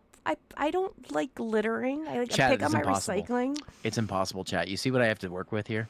I'm a good fucking kid. Yeah, I am. Yes, I am. I'm a good fucking kid. I do good shit. You know, if there's a litter bug, I pick that shit up. If there's a rock in the middle of the road where it could possibly blow someone's tire, I pick it up out of the middle of the road and I throw it back into the forest. I am that person. Yes, I am. Yes, I am. I'm proud of that. And thank you for the follow, Red Tamaki. I do good things. There's nothing wrong with that. So what if I'm oblivious to shit? So what? I've lived a good life. Hello? Uh, What do you mean? just You I'm wouldn't just taking it in. you wouldn't pick up that rock in the middle of the road? You wouldn't prevent someone from having their tire burst? You wouldn't? I know you would. No I know comment. you would. In your heart of hearts, Zero, I know that you would be the first person to pick up. We started off this interview so heartwarming and so warm and so receptive. And then we went into the pits of VODs and NFL 2K. I'm trying to bring this back to the heartwarming. I know you'd pick up that rock in the middle of the road. I know you wouldn't let someone get a flat tire. I know you. And if they did get a flat tire, you'd help them fix it, right? Right? What you mean? Ha ha ha ha ha. No, you would totally do it. You would. I'm laughing because you're just walking right into them. Why, flat tire? I don't get it. You are walking right into. How do I put this? In a way that's elegant. This is a great ad break, by the way. We're saying so much. Well, I mean, the only other way as I put this is I got you again and I saved it forever. So Okay. What part though? With the rocks or the flat tires? Okay. Before we continue, since we're on an ad, I'm gonna use the bathroom real quick. You go I will ahead. Be right back. You go do that. Guys, am I missing something with fucking flat tires? Am I missing something with rocks? I'm not following. Pizza. So you are the person throwing rocks at me when I'm taking a nap in the side of the road. No, absolutely not. Absolutely not. You know what usually happens to the most innocent and naive anime characters, right? Right? Listen, I watch a lot of slice of life animes. They're okay. Everything turned out fine in K-On! What do you mean? What do you mean, Tamaki? I don't know what y'all are talking about. There's a lot of stuff that I am not aware of that is completely foreign to me, and I've accepted it, and I'm okay. I'm like, I'm all right. I'm not going to lose sleep over this. Guys, we need to protect her at all costs. Oh, from what? From what? I can protect myself. You guys, I'm trained as a boxer and in Muay Thai. I weightlift. I'm good. You don't need to protect me. I can protect myself. I'm a tough person. I'm a tough cookie. I do Brazilian jiu-jitsu and I've done Muay Thai and I do boxing and I weightlift. Y'all don't need to protect me. I'm okay. I'm okay. You don't have to worry about me. Although now I'm confused because I feel like there's something I've missed. I feel like there's something I've missed here that I'm not fully aware of. Did I make a mention of something about rocks? Did I mess up something with rocks in the road? Is that a euphemism for something? Because everything apparently is a euphemism now. Oh, hon. What you mean? What the hell is rocks in the road a euphemism for? Sam! Someone get Sam. What the fuck? Guys, we all get it. That's how she likes to get her rocks off. What do you mean? That's not what I was saying. I know what that is, and that's not what I was saying. I was literally... But see, if I say save a puppy, that's apparently going to be a euphemism for something else too. So I can't win. It's a lose-lose situation no matter how you look at it. I think all of the chat can agree with this one. I want pizza, girl.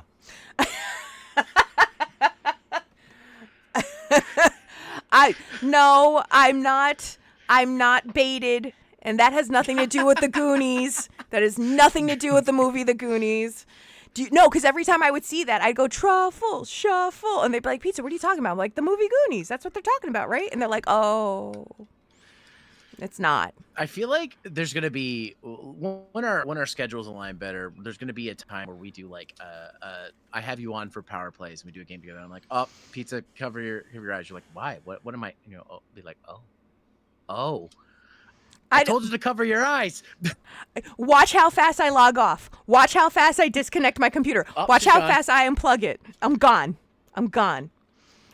See, that's what I thought too. When you hear the hired goons phrase, you imagine, oh, like they're mafia people. They're out to, slug someone out or take a slug out or something like that. It's funny. I saw I saw a message on Blue Sky the other day from one of my fellow LTN companions, Gage, saying like, we need to like at this rate with what's going on with the payment processes, we need to take the word goon and make our own Vtuber mafia. And I'm like, yeah, we kind of do at this point because we have goons. Get it? It's always been a mafia term. That's why when everyone started changing it up, I was like, why? Why do we do these things? Why do we change things up? Why do we make everything smaller and abbreviated so that it's really hard to understand what it is you're actually trying to say? It's very frustrating. And then hired goons, that actually works for people who come to the streams on Blue Twitch and support there. You could say those are hired goons. I don't. That's another thing. You keep bringing that up, and I don't know what it is, and I can only imagine. I don't know. I don't get. In this time and age, is truly something horrendous. If someone tells you, "I'm going to hire goons and send them to you," again, it's. But here's the thing. I try to be open-minded and I try to be objective to learn these things. So, I don't. I can't tell at this point if your husband is just sheltering you because he just really doesn't want to explain. No, I think it's more of him trying to protect me because he knows that the world as it is so rough that if I learn more about it, it's just gonna bring me down. And I think his happiness hinges upon my happiness, and my happiness lies in oblivion. So he's just like, the less she knows, maybe it's the better. Because then if I ask him to explain things to me, almost every time he winces or he cringes and he goes, "Oh, honey, I don't want to do that." It's a lot. A public seppuku. If it comes to that. Okay. Anyways, yes. We're going back on track. But I just had to ask that question because I saw that video and I went, what the fuck? So let's talk about your content creation. I mean, we got her to swear, guys. It's not hard to get me to swear. I have a sailor's mouth. I cuss all the time. Don't even worry about that.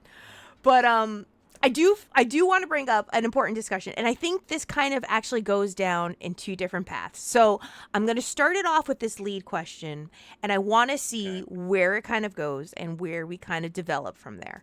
So I feel like in a lot of ways, as the years have passed, you as a content creator have not really shifted from the games and topics that have always interested you in terms of streaming. You've adapted them, and you've kind of adapted with the technologies, you've adapted with the equipment, you've adapted with the times, you've adapted with the demo and the audience. I was trying to find the perfect way to phrase this question, and I still don't know if I phrased it the right way, but where we are in terms of content creation, the outlets, and the accessibility, do you find yourself carrying positive or lukewarm sentiments towards the state of both, content creation as a video editor and also as a streamer? Like, is it something that you feel optimistic about, or is it something that you feel like, oh, this is a rough one? Like, you're like, I gotta just kind of chug along and hope that the next phase is better than this one. It's funny because I was earlier today when I was promoting a video that I put up on my early access Mhm. Because I had this thing, supporters of mine, whether it be through Twitch, Patreon, whatever, get early access to my videos a day early for everybody else. It's just a card opening video I did with my brother because I asked people if they wanted more vlog style videos where we open stuff, and people were like, "Yes, please," and I'm like, "Okay." So I filmed that back in April and editing it now. Ooh. But I went to the related videos. I posted on a YouTube channel I don't use that often, and the related videos, I kept getting related videos for people who are like, how to go from 0 viewers to thousands on Twitch, like some of those those tutorials. And Mhm. I hate those because 99% of the time it's all bullshit, like that they're saying, Mhm. and also most of them say the same things. And the first thing they say is, find out what games people are watching. And I'm like, but if you're doing that, are you really having fun? Yes. I Like, completely understand. Yes. it's one of those things where it's like I've always had this sentiment about any content that I create. If it stops being fun, don't do it because you'll be forcing yourself to Mhm. do it, and it Mhm. it won't be good. Um, there was a one of the reasons I slowed down from doing game reviews is because I wrote up the script for this game that that I was going to review, and it was going to be a Halloween review. Well, I didn't have time to get it done in time for Halloween, so I was like, oh, I'll make it a late Halloween thing. I filmed everything, I got all the gameplay footage. As I was getting setting down to like record my voiceover and start editing, I was like, why am I doing this? I'm not even like that into this.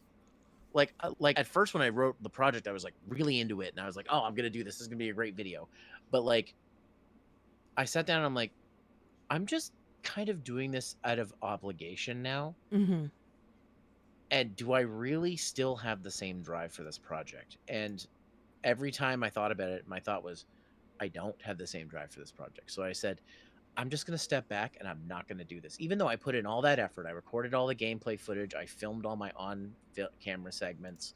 I just needed to do the voiceover and edit it.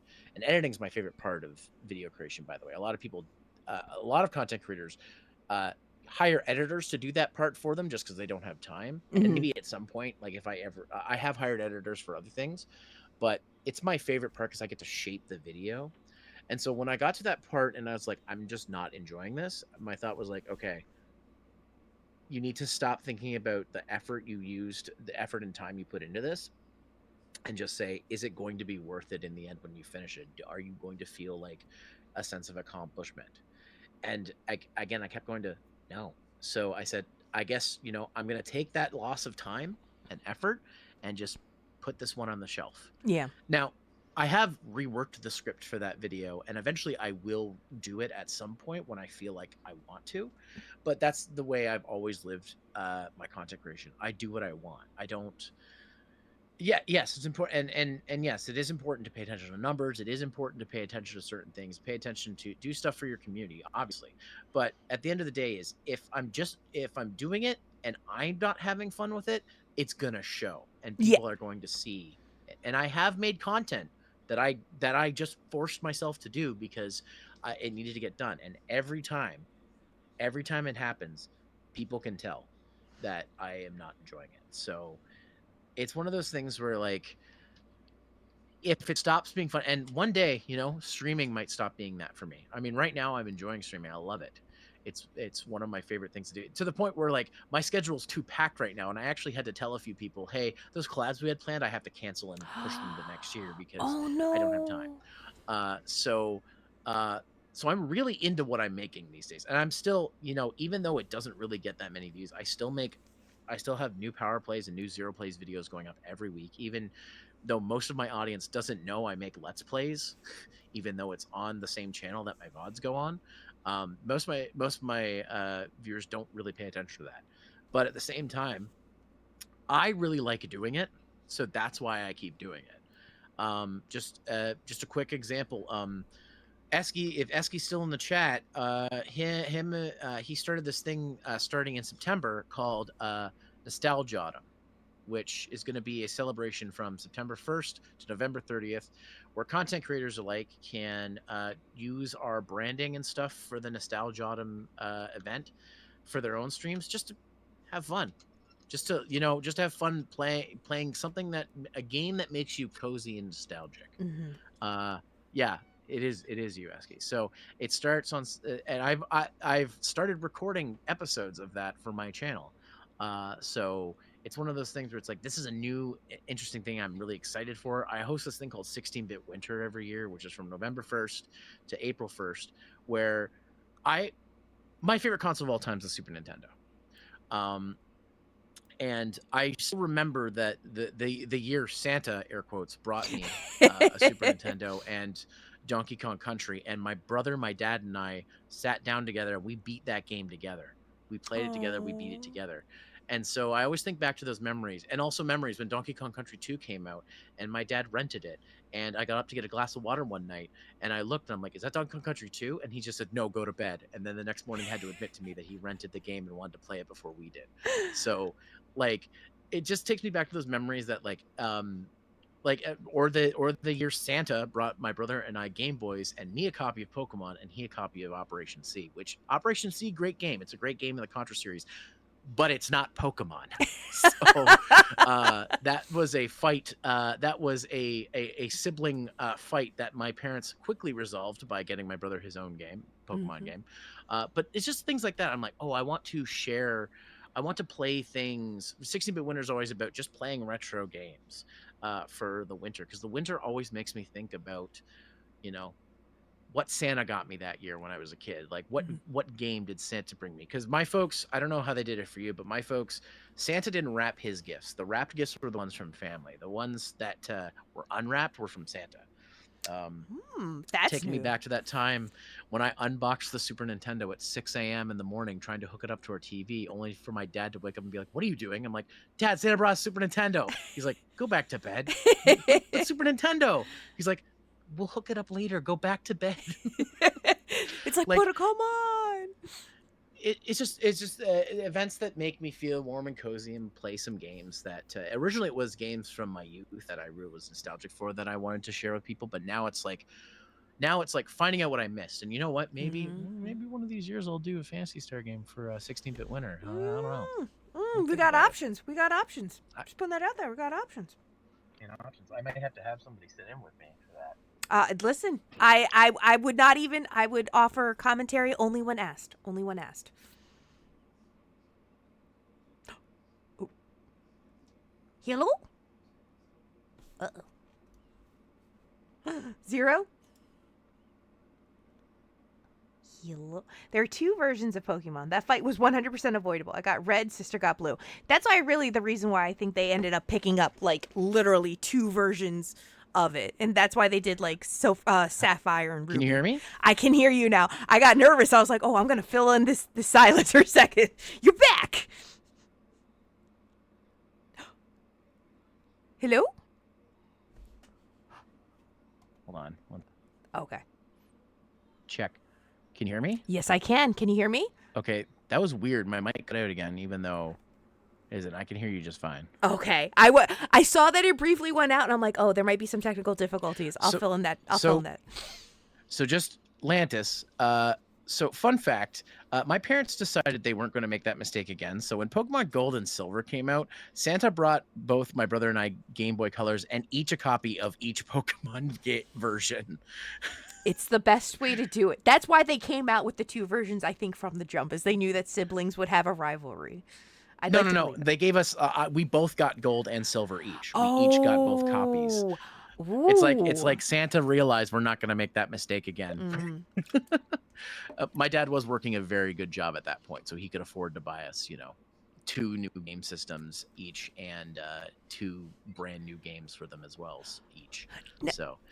Now, wait, forgive me for my naivety on a Pokemon-related question here, but was one better than the other? Like, was red better than blue, or was silver better than gold? And that's why you guys each got your own copy? So how it works is each generation of Pokemon has two versions. And the differences between them are, in the early days in red and blue, it's just what you could catch in each other's game. So there were exclusives on each game. So if you wanted to catch them all, you had to find somebody who had the other game to trade with to get the exclusive ones that you couldn't get in your game.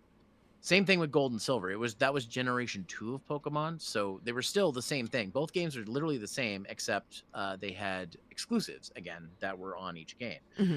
So I don't know if my parents just didn't know, but they were like, I think my dad thought, all I know is they argued about this last time when only one of them got a Pokemon game. So this time they're just getting both of them each.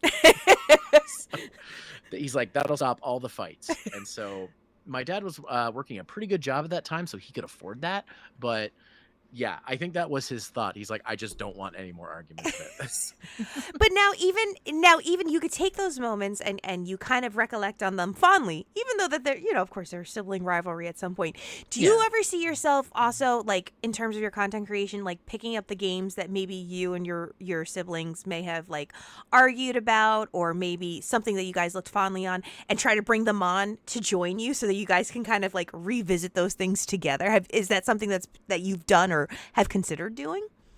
So the original idea for PowerPlays, I was doing Let's Plays, and I really got inspired to do Let's Plays because of not only my friend Canadian Jutsu, who started doing them in 2007. Like, that's how he got started on YouTube.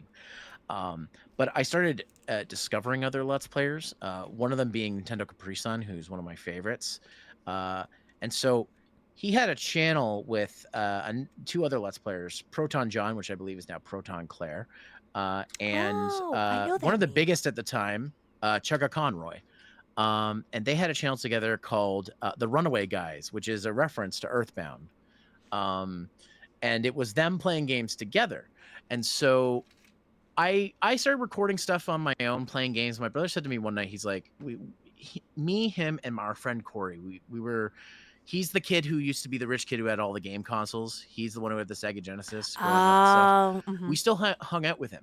And so one day he said to me, he's like, we just hang out and play video games. You got the equipment. Why don't you just like record it and put it on your channel? I'm like, oh, like the Runaway Guys do. He's like, I don't know who that is, but sure. So the birth of PowerPlays, it originally was called Power Pals. We changed the name because hockey reference. Oh. And we're all Canadian. And so PowerPlays was birthed out of my brother, and my friend Corey recording ourselves playing video games together. Some of the old episodes are gone for reasons, because we were a little more unfiltered back then. Mm-hmm. But that age of YouTube is past. So if you do find one of the stragglers, I'm sorry in advance. But yeah, that's how we started. And so the idea when we started the channel, eventually I got other people involved, like my current roommate. I have my friend Casey, other people. It used to be that thing, whereas like my capture setup is portable. So like I have a capture card that doesn't require a computer to capture. You just capture it right to USB, Mm-hmm. like a USB stick. And then I have like a little tiny computer that I use for recording the audio. So my setup is mobile. If somebody's like, hey, I'd like to be on your channel, I'd be like, I'll bring my equipment with me. So that's why I'm like, I did that on purpose because I knew other people wanted to be on. Things that would be for the 10 years me and my friends from the States went to Anime North every year. Our tradition was we had to record a game of Mario Party. Like that was a thing we had to do because Anime North, just going back to Anime North, it starts on Friday, but it starts at 5 p.m. on Friday. Wow. Okay. So we would get there Thursday to get our badges early. And so we would have this hotel room to ourselves for all of Thursday and the first half of Friday. And so we'd always be like, before we go to the con, let's play a board of Mario Party and record it and put it on the channel. And so it kind of, what PowerPlays has kind of been my way of bringing, not just like originally just my brother and my friends together, but other people together, other content creators as guests, stuff like that. And so the channel was originally, the show was originally created for the idea of just what my brother and my friends would do anyways. We would just play video games, and this on the internet. And then some people enjoyed that. So, and that's why I've kept doing it. We have gotten a few people who have requested us to play certain games. Like this one person almost commented on every video I had at the time for us to play Shaolin Showdown on the PS2. Ooh. I have a copy of it. I'm not playing. Yet. It's not a good game. Oh. But But no, that was our idea originally. Because and then when games would come out, like even now, even though my brother lives halfway across the country, the new Everybody's Golf is coming out, and we all love Everybody's Golf. And even though I suck at it, and so I know when he gets it, as soon as he has time away from the baby, he'll be like, "Want to play golf?" So we'll probably be playing that on my channel at some point. But the idea was, and when he moved away, he's like, I want to get more involved with the channel because he took a bit of a break to become a politician. That's why a lot of the videos got removed because he didn't want things used against him. Understandable. And then Understandable. now he's a retired politician, and so he's like, I just want to get back on the channel, and so every so often, even though he lives, like halfway across the country, him and I still like every few weekends we'll be like, all right, you, me, and Corey, let's play this game together. Let's get some more stuff for the channel. That's kind of one of our excuses to hang out is the show. Ah. And when I went to visit him, he was like, all right, what are we doing for the show? I'm like, I'm here to hang out with you. He's like, yeah, but we're gonna record stuff for the show, right? I'm like, yeah. It's almost like he was more enthusiastic about doing it than I was. It's like, you brought the So equipment, right? You brought the equipment. Tell me you brought the I'm like, equipment. yeah, I always bring the equipment, dude. He's like, okay, what games we can do? I'm like, I don't know, man. You pick them. So then So anyways, yeah. I do have a question for you as well. And if this is something that has already been done on the channel, please let me know and forgive me for my ignorance on this. And this is something that I've always been interested in terms of like YouTube like centric things, video essays. Is that something that piques your interest? Is that something that you've tried to tackle before? Is it something that you've kind of scratched the surface on, or it's something that you're just like completely allergic to? You're like, I can't. That's too much. So it's funny you say that because on my other channel, the Zeromaster Reviews channel, where I posted my game reviews, Hmm. I actually started doing video essays a few years ago. I started, I think, in 2018. Started doing, and when I say video essays, I mean like I'm not a long form content cat. Okay. I like to keep it short and concise. Like my video essays were like 5 minutes. Like I'm like, just get the information out there, put it out there. I did do one a couple years ago. It might have been last year actually. I did on this game that never released called Devastated Dreams. Hmm. That's one of my longer ones because I think it's over 20 minutes. So, and it was just me talking about a game that never was released. If you've ever heard of the game Never Ending Nightmares, it's made by the same developer, but Devastated Dreams never happened. The reason I was so interested in it is because it's without getting too much into it, it's a game. It's a horror game where you play as a pregnant woman. Oh. And so you have to deal with not in the first game, Neverending Nightmares. You're playing as a guy with anxiety, and his nightmares are coming to life. Devastated Dreams is kind of like a pseudo sequel where you're not playing your nightmares, you're playing the baby's nightmares. Oh, I So don't like that. Oh, okay. That's yeah, hard. That's a yeah, hard pill to swallow. but see, that's why I was interested in it. I'm like, no one's done that. Now, of course, it's been done before. There's an Amnesia game that basically did the same thing, where you play as a mother and her unborn child. And so it's not an original idea now, but back in like 2015, 2016, when the game was in development, I'm like, that's a really cool idea for a horror game. I'm interested in this, but it just never happened. Yeah. So, and ironically, it never happened because one of the main reasons, because the developer has a family of his own that he was raising. So he switched from game development to being an engineer, which has a lot better job security. So I don't blame him. But like, it was the 10th anniversary of Neverending Nightmares. I think it was last year. And so I was like, I need to finally finish Neverending Nightmares because I never finished it, and then I need to make this video talking about this game because not a lot of people have talked about there's a lot of talk about it when it first came out because Neverending Nightmares did so well. But like it kind of dropped off, and it was like, oh, it's the 10th anniversary. Maybe I should finally do this video. I was saying for years, I'm like, I need to write a video essay about this game because I think it's a really cool idea. And it's just a shame it never happened. And so yeah, and it might not be for everybody, as we found out from your reaction of me explaining it. But it's still something that I'm like, I would have loved to see because that's such an interesting idea. Indie games come up with such the craziest interesting ideas, that like every time somebody says, "Oh, video games are all the same, they don't have new ideas." I'm like, No. no. There are No. lots of crazy indie games out there that have interesting ideas. Mhm. Screen Sheet. I know it's old, but like it's a first person shooter where you can only see what you're doing by looking at other people's screens. So something like that. So I'm like, that was my most, I think that's the video I'm most proud of, my Mhm. Devastated Dreams video. But I do have other video essays I want to do. It's just I have like 10-15 scripts, pizza, that are ready to go. I just haven't had time to make those videos because I've been putting a lot of my focus in streaming. Now that's not Mhm. to say that like I'm gonna be like stop streaming just to make these videos. I have some I'm working on that I'm gonna be releasing. I just don't spend as much time now on them because I want to focus on what I'm doing in streaming, and that's kind of like a side thing for me. Mhm. Do you But yeah, ever no, I have done a few video essays. do you ever worry though that you have those situations where, and I know that I do this sometimes, especially when I come up with my crazy ideas about series and stuff like that, where you talk about something so much that eventually like someone just is like, shut up, pizza, you just go do something with that, make it. Like, I know that I have a problem where I'll keep continually bringing something up, and it's like I need that outlet to get it out in, and then that's usually when someone suggests, well, why don't you try making a video on it, or why don't you try streaming it and seeing, if you have that same, guttural reaction to it.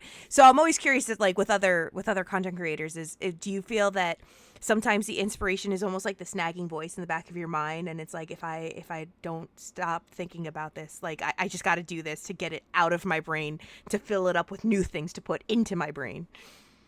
So I'm not gonna make the same mistake I made on the Hunter Base podcast and mention Common Rider now.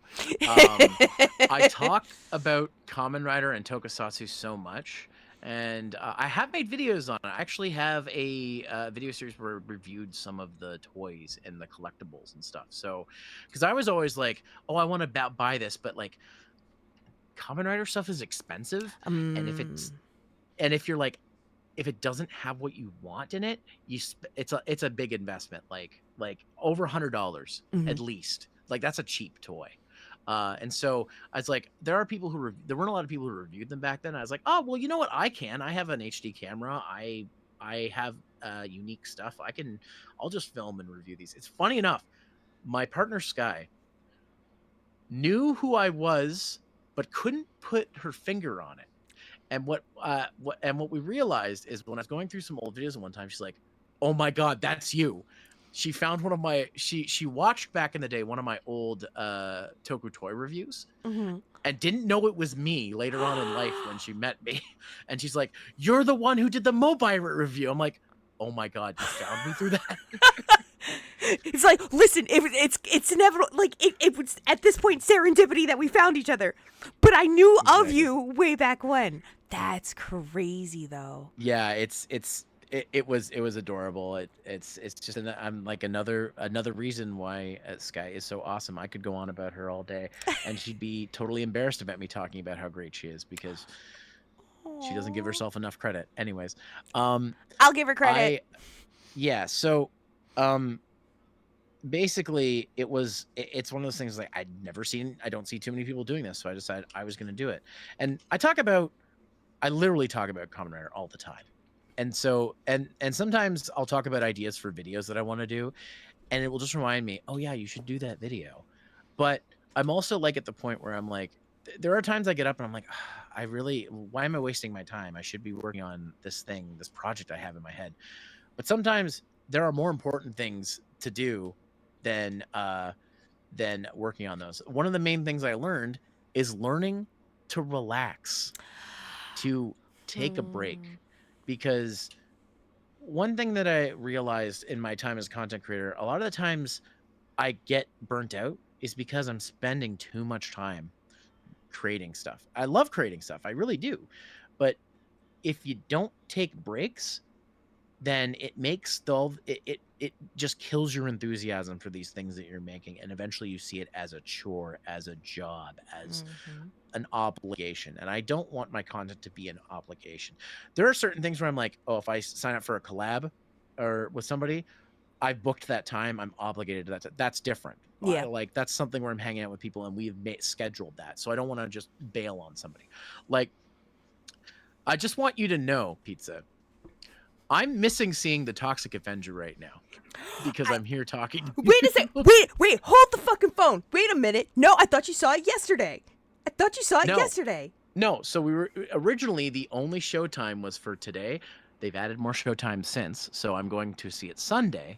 But I was gonna say there was a point where I talked to my friend Mittens. I'm like, okay, we're gonna do this. We're gonna go to this. We're gonna go to the fancy theater, whatever.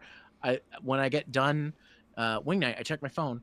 Oh fuck, that's the night that I have to be on the show, and I'm like, dude, I'm sorry, but I can't do it that night. And then he's like, that's okay. They added more showtimes. And I'm like, oh, it works out. Oh my god! I would have legit felt I just bad. tried to make you. I just tried to make you feel bad for no reason. I'm Thanks. sorry. Thanks, Zero. So let's talk about your final question of the episode. No, I'm just kidding. Well, I mean, it is the final question of the episode, but you're already segueing into it. That's the reason. Like I don't like if I commit to something, like you gave me like months in advance for this, and I'm like, I can't just be like, hey, I actually this thing last minute, so bye. You know what I mean? I'm not gonna do that to you. No, that wouldn't be fair. But if there was an emergency or something, like no I had questions. to go, like something to do with my nephew, and my brother's like, you need to come, to Alberta now. Then I would be like, I'm sorry, I have to leave. You do what you got to do at that point. Yeah, that if it was an emergency, then yes, I would not be here. But but just because I wanted to do something else, I'm not gonna bail on somebody who's booked this for weeks in advance. I mean, if it was like a collab, you're like, hey, can you do it this week? And I'm just like, yeah, I don't have anything booked. And I would still be like, I committed to this, even though I've only a few days notice. But also, god damn it, I shouldn't have booked this before I actually knew what I was doing. So if I don't put shit into my phone calendar, I forget, Pizza. I forget. So when you told me the date and everything, I'm like, this is going right in my calendar because I will not remember. And I will double book myself, and you'll be like, Zero, where are you? And I'll be like, fuck. He's like, yeah. This is called contingency plans for a reason. But this is actually getting into a really good point, because I think this is important, especially with the people that watch this as the viewers of the show. People who love to make fun of my pure innocence also are people who are content creators, aspiring content creators, and people that are streamers or VTubers. I think you have, and you've harbored so many years of experience. I think there are important pearls of wisdom. And I think the most important one that you even mentioned was taking that break, because you are juggling that personal obligation balance and trying to find that happy medium. And I can't tell you how hard that is sometimes, and trying to find those moments where you're like, I got to do things for me, and then I got to do things that I need to fulfill. It's not a chore, it's not a job, but it is an obligation that I need to fulfill.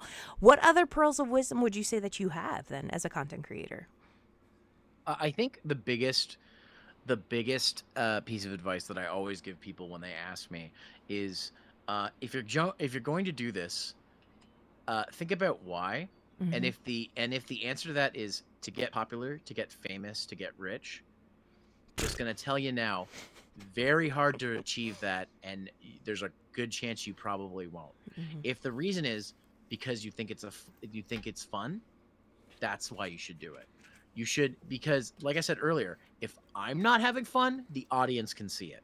Oh, they can smell bullshit from a mile away, like sharks, I swear.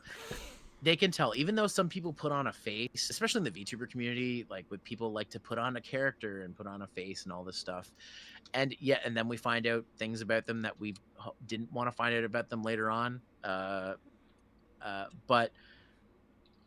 everything I do is I'm being genuine. Maybe I'm a little more expressive to what I normally am, Mm-hmm. but that's because I'm still trying to be entertaining and have fun at the same time. And so what I tell people, people come to me all the time, and they'll be moping. They'll be like, man, I'm trying to stream, but no one watches me. No one's in my chat. No one's saying anything to me. And then I have to say, okay, what are you doing when you stream? Show me one of your VODs. And it's always the same thing.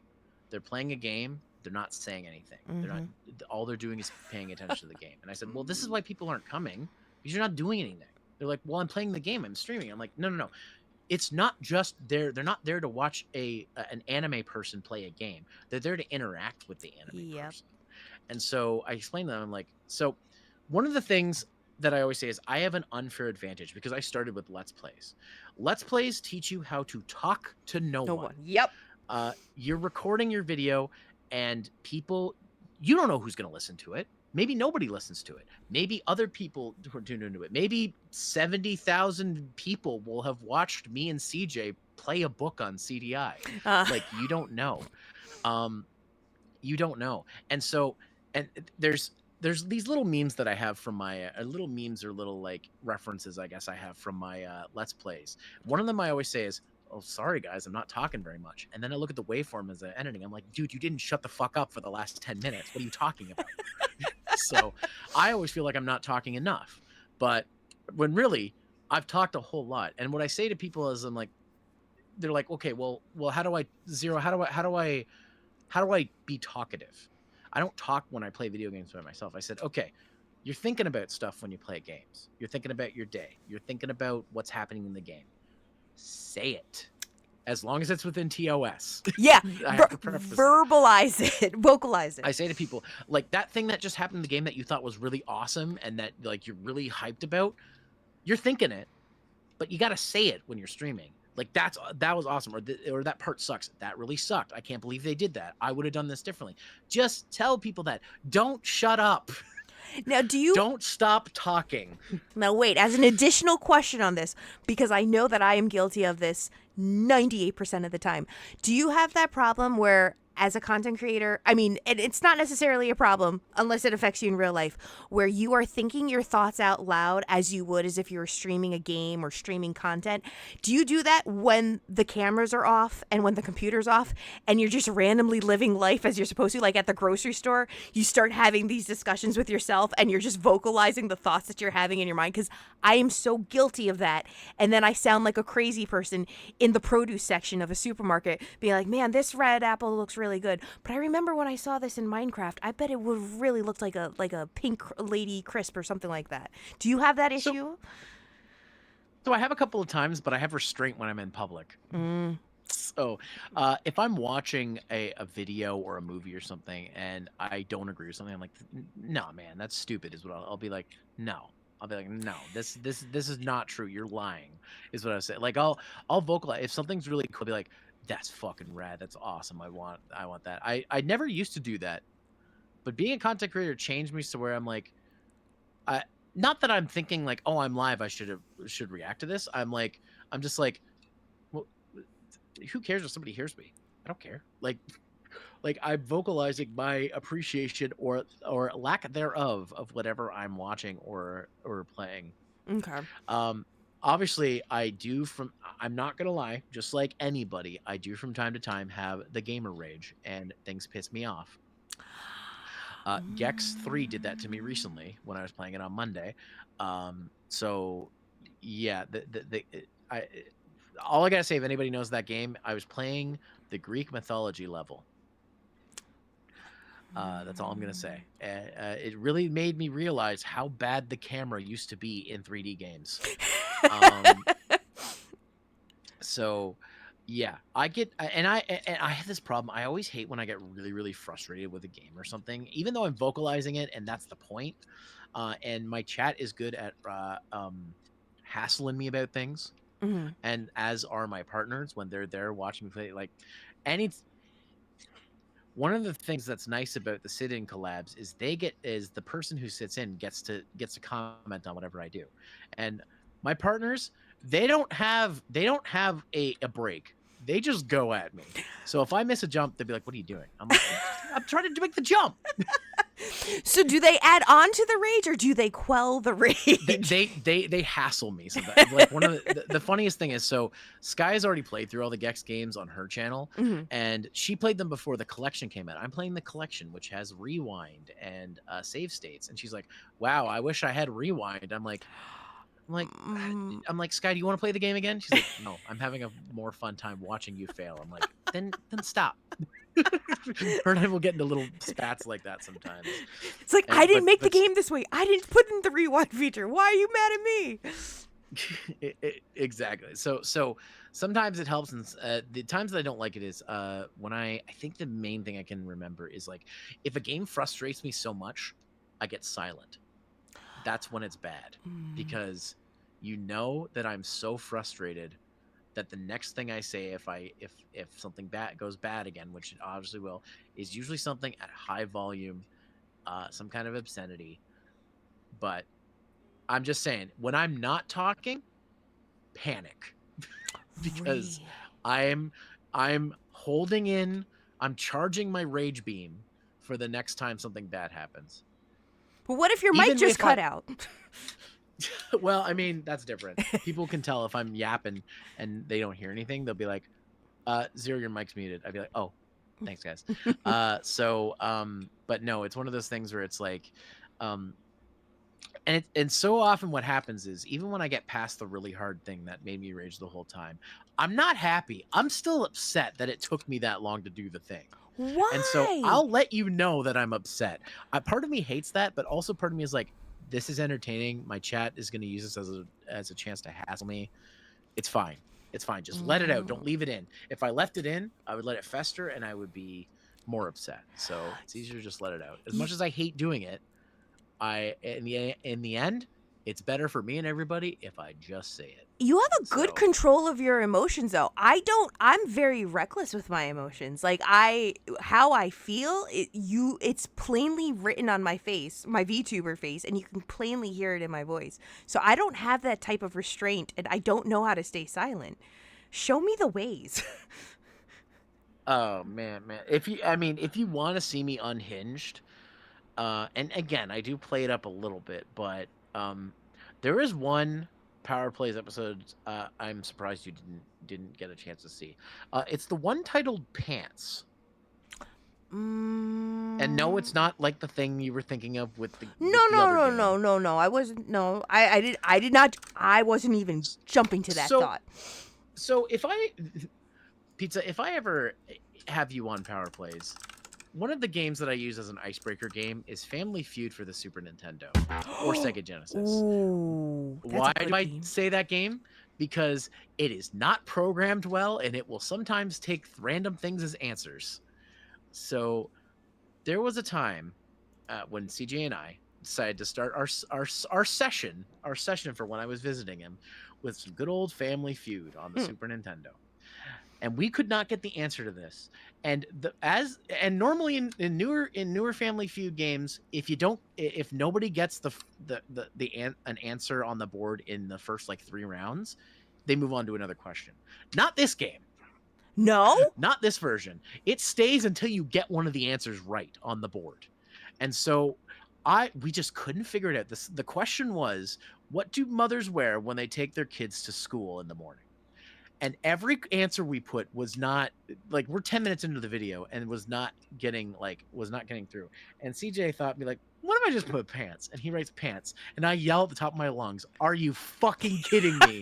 And I leave the room and I come back and say, what the fuck was that shit? And he's like, I don't know, man, it's pants. And I'm like, and then I start yelling off the other answers, saying like, it wasn't this, it wasn't this, it wasn't this, it wasn't this, but it was fucking pants. And he's like, are you okay? I'm like, no, I'm mad right now. At me? No, the game. This is why my one of my friends and editor and on off editors for PowerPlays, Blanca Gamer, calls me. He says, "Okay, Aaron," because a lot of people see my freakouts as similar to Aaron's on Game Grumps. So I'm not intentionally. I just get mad. Sonic Adventure 2 Battle did that to me. It gave me anxiety. I know this feeling. There's a reason that I have a penguin costume, because I too raged in a game. Have you ever had, you know what? No, I'm not even going to talk about it. You know what? There is a game I will find a way to get to you, and I want you to play it thoroughly. It is my favorite JRPG of all time, and I really think you would enjoy playing it.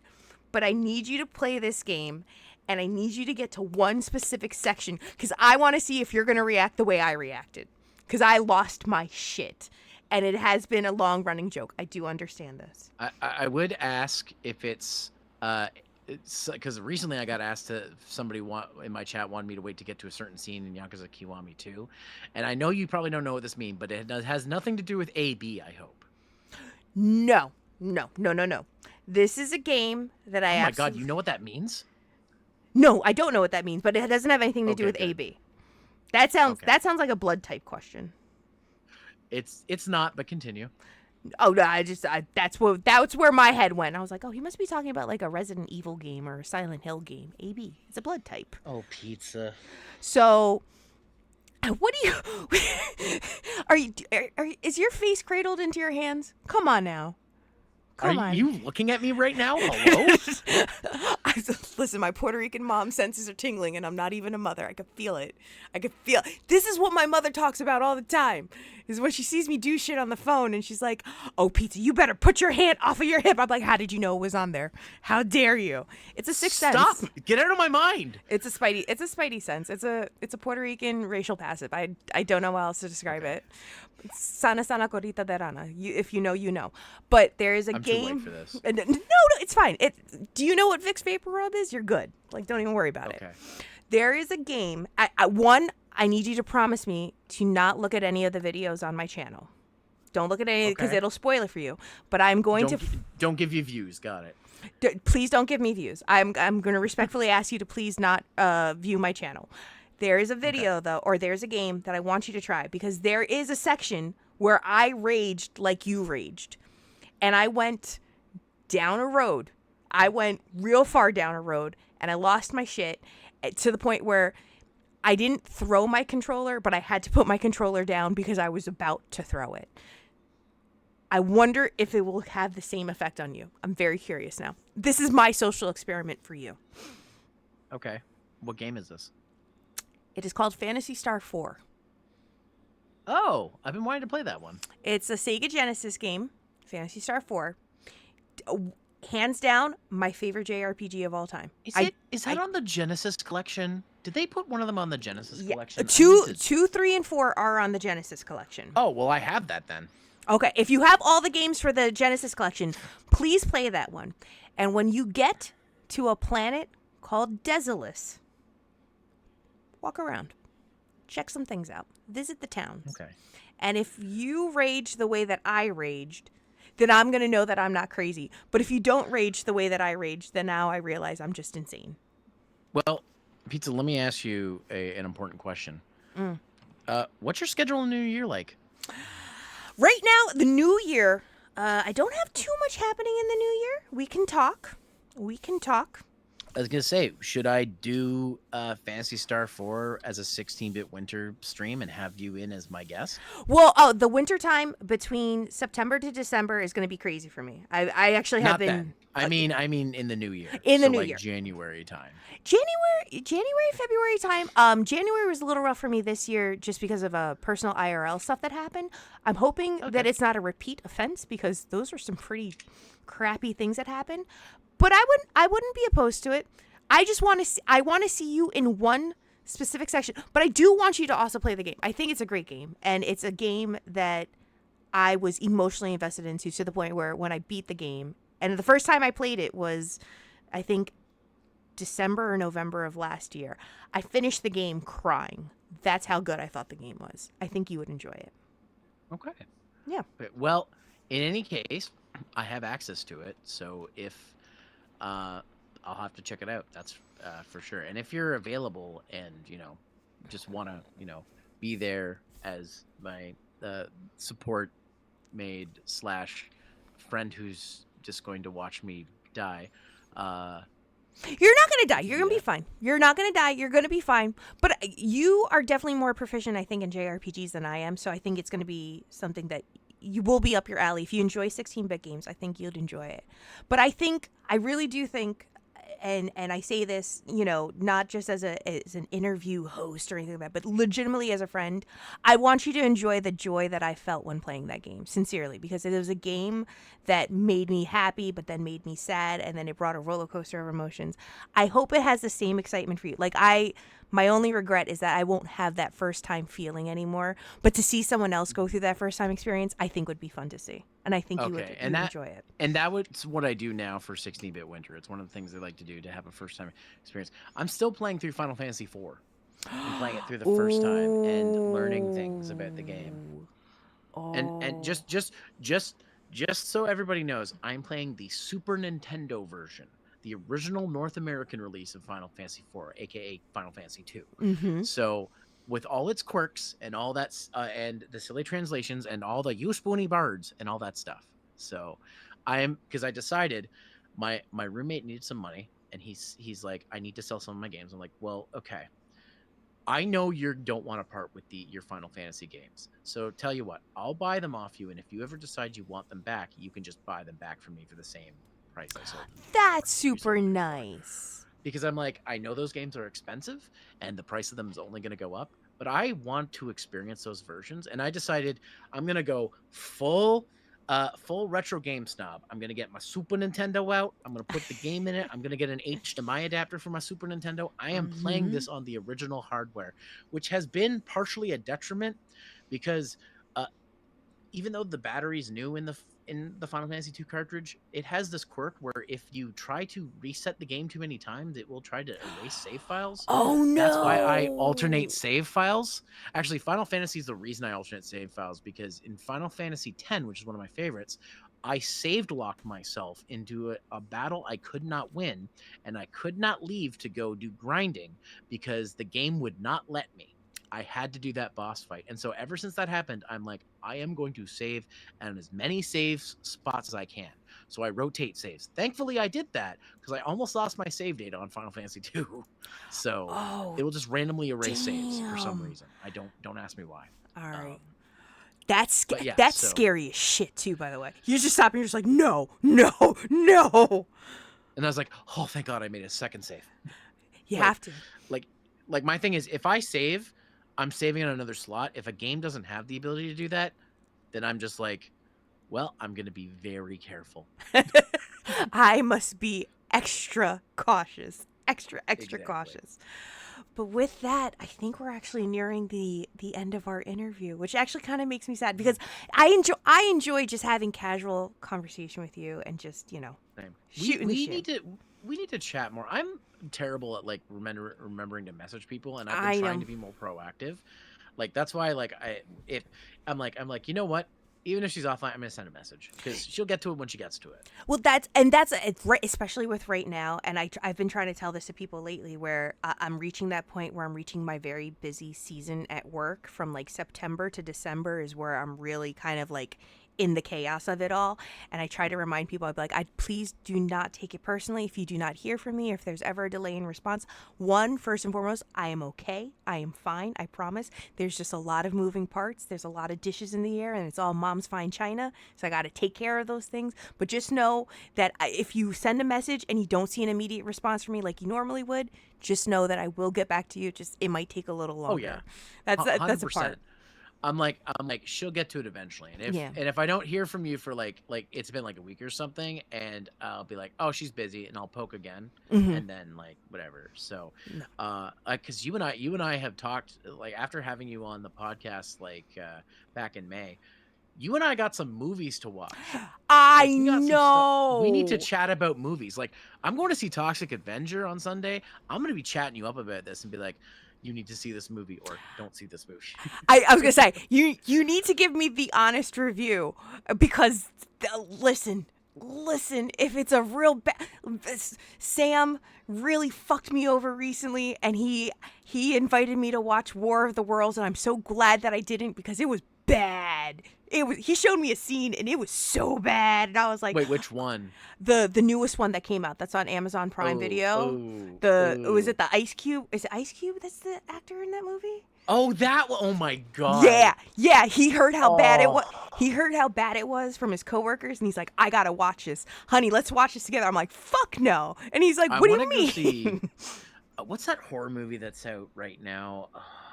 Don't tell me it's the one about the dog. Don't tell me it's the one about the dog. I don't know. I'm trying to think of the name of it. Is it the horror movie that's all in the eyes of the dog? Because I refuse to watch it. Starts with a W. Horror movie with a W. Hold on. Let's see. What is it called? Weapons? Yes, because I watched the Red Letter Media video on it, and they said it reminded them of the peanut butter solution, and I'm like, any movie that reminds you of the peanut butter solution sounds like something I need to see, because pizza. I don't know. I don't know if I told you, but oh my god, the peanut butter solution. Oh, it's I so. I don't have that one on my list. I don't have the peanut butter solution on my list. It's okay. It's on Tubi. I can link it to you. I don't. What the fuck? Nah. Nah. What? Nah. Why does the child on its head? No. Oh no. Did you just Google it? Yeah, I did. And the first image I saw was a child with what appears to be peanut butter on their head. I'm gonna think that's peanut butter. I don't. What the? Well, part of it is. Oh no. It's a weird movie. That's all I'm gonna say.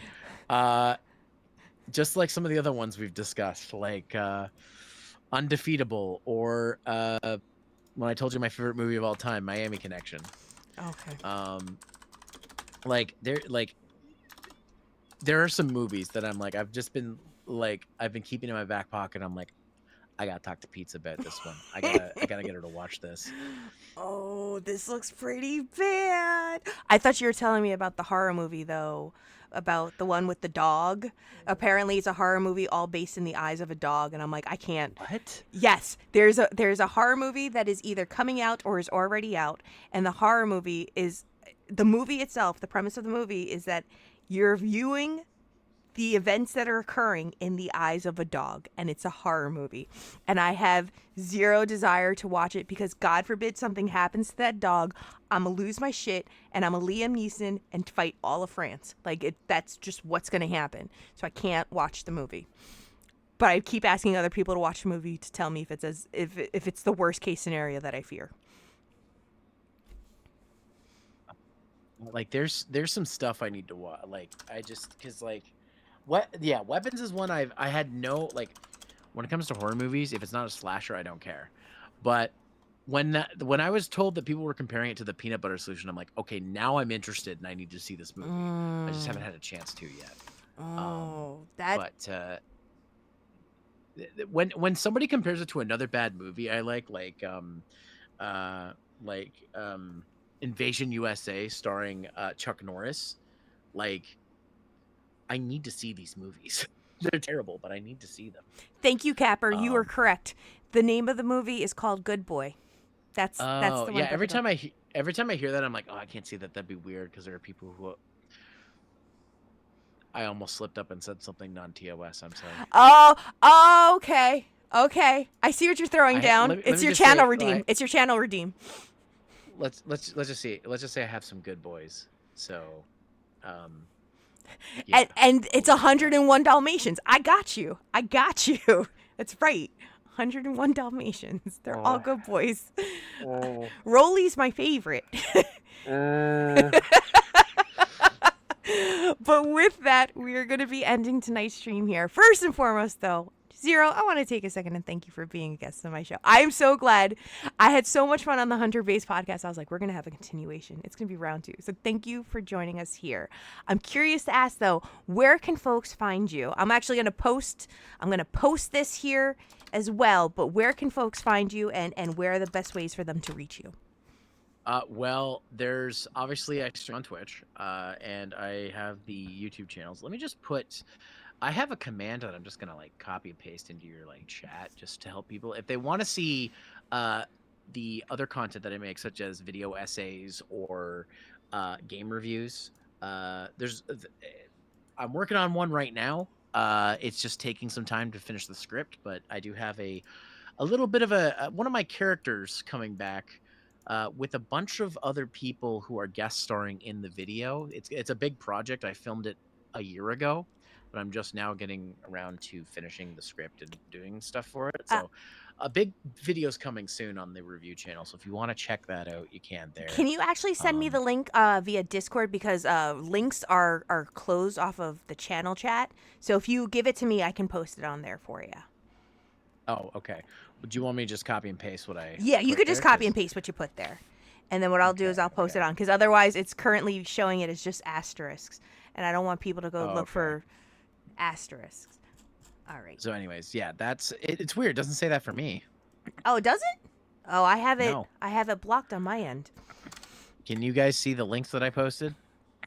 If the answer is no, then I understand that I made a mistake. No, you're all good. Um, But I want people but, to check you out. And if you guys did not, pick up a follow while this interview was happening, please go follow Zeromaster. follow. It's a good time.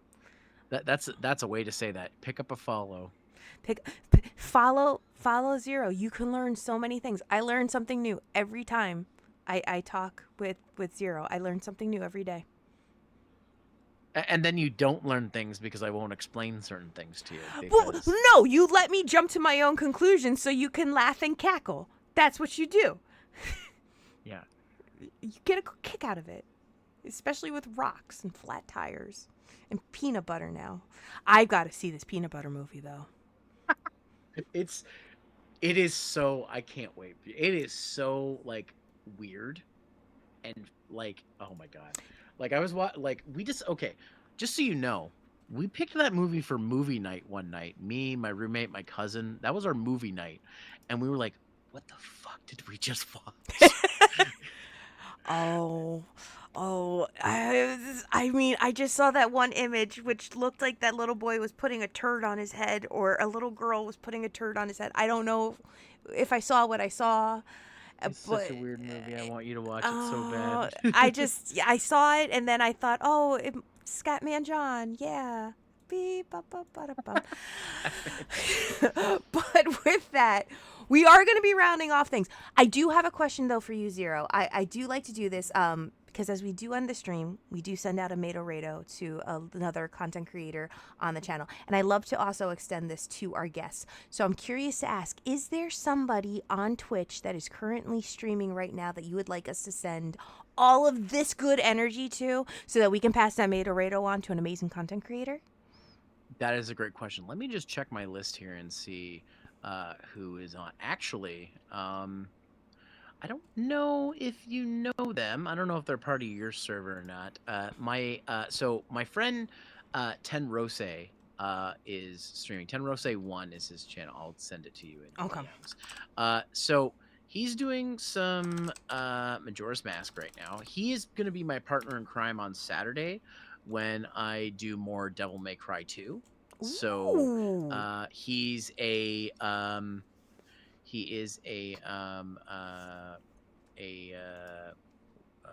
want to say wolf VTuber. And he also is fluent in Japanese, so he sometimes streams in Japanese. So he's my guy. I go to him like, what does that mean in English? He'd be like, it means this. I'd be like, okay, thanks. So let me send you his channel in our DMs. Yeah, he's doing some Majora's Mask, and yeah, I'm gonna be playing Devil May Cry with him, Devil May Cry 2 with him on Saturday. So, and he's had a bit of a rough time, so he could use a boost. You know what? That's what I like to hear. This is a thing this is my favorite part of being a content creator, being a VTuber, being a streamer, is picking people up when they've fallen down. So let's go send that love to them. Let's fucking go. All right, now, okay, listen, chat. You fucking listen to me, all right? We are going to send so much positive energy and so much excitement over to Ten Rose 1. I'm getting ready for this. I'm going to get this going. Please send all the positivity. We have a command here on the channel as well. Let's go lift their spirits. Let's go send them some love. Send them some follows. Send them some support. If you know Japanese, talk to them in Japanese. I can't type it, but we need to go send it to them. So that's what we're going to do. That's what we're going to do. And I just completely forgot the address. That's on me. Okay. I linked it to you. I got it.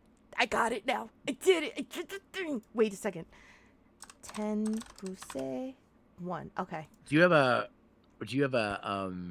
I'm embarrassingly not subbed currently. Do you have like a sub friendly or a non-sub message? Honestly, I just used emotes. If you actually have any positive emotes, you got hearts, you got hugs. I want all the positive. I have an idea. hold on before you do this. Okay. Because you can do this from. I learned that you can do this from your phone on Twitch, but you can't do this from on the actual Twitch. Application The online. Twitch website. You have to use your app to do this. So let me just see. Where's the stream here's your stream. I'm trying to find you in my list here.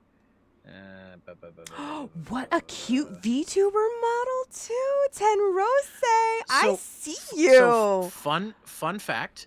The Maybe person it who does made my help me, 'cause I femboy can actually... Zero model is the same person who made Ten's model. Her name is Made Gamer Claire. She's on hiatus right now, but she is fantastic artist. She is very good at making, not just as an artist, but as a model mama. So though she doesn't like the term mama, so we say older sister. That's okay. Because that's what she prefers. Model Uni. Model Uni. I call her One-sama. So, One-sama. Because she likes that. Anyways, here I've got a raid message we can use for those who are not subbed. I'm making it on my phone right now. Okay. Oh, not that one. Let's do this one. Here we go. Oh, I was gonna say. I was like, oh. Let's go send it. And if you copy and paste that, it will work on the browser. But if you try to put regular emotes in sometimes on Twitch, it don't work. But I'm gonna use that. Okay. All right. Let's go send it on over. We're going to send this on over. Oh, I'm so excited. Oh, crap. Oh, God. There's going to be an ad break coming in 5 minutes. Okay. I got to be quick. Damn it. Guys, go send Zero some love. That's how I'm ending the stream. If you guys don't follow Zero already, what the fuck's going on? Go do it. Go do the thing. And now we're going to go send Tenruse some love. Go do the thing. Go do the thing. This has been Pizza Made. And Zero, thank you so much. I scuffed my own Awesome. intros. Thank you so much for having me on. Thank you for joining. Honestly, it was an awesome time. I'm gonna say something that might be a little cringe, but I genuinely, as a friend, I love you so much. You're a great person. Thank you. I love you too. I just learned so much. You teach me so many things I don't quite understand, and I learn so much. No, but it's always a blast to have you here, and I hope we do get to do the collab, because if we get to do a collab, I'm about to raise hell.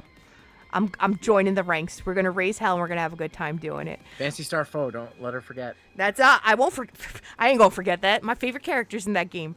Guys, be sure to tune in. If you guys don't already follow Zero, please be sure to go check them out. As well, you can also check me out on social media as well. We will be back in action again on Saturday, where we will be doing the Ultimate Pizza Redeem. I'm making a pizza live on stream for you guys. You're gonna see some hands. You might even see some of my white hairs. Please look forward to it. Let's go get this raid started. Thank you all so much for tuning in. This has been the head maid in charge here, Pizza Maid, and it has been a pleasure to serve you. And never, ever, ever, ever, ever forget that this little android and that Neko cat girl femboy, gender fluid, beauty of God, also loves you too. And that's where I'm ending this. Yeah. Yeah. Go ahead. Tell him, Zero. Tell him, Zero. Tell him what's up. Tell him. Yeah. Well, you guys, thanks for being there. Go say hi to 10 for us. And go give all your Show 'em energy. the pizza. Lose your minds. Lose your minds. Blow shit up. Let's have a good time with it. But we will see you guys in a few days. Let's In a few days. All right. Bye, everybody. Dab. We're still on. They can still hear us, but we're gonna send this raid out. Okay. Everybody in there? All right. Let's go.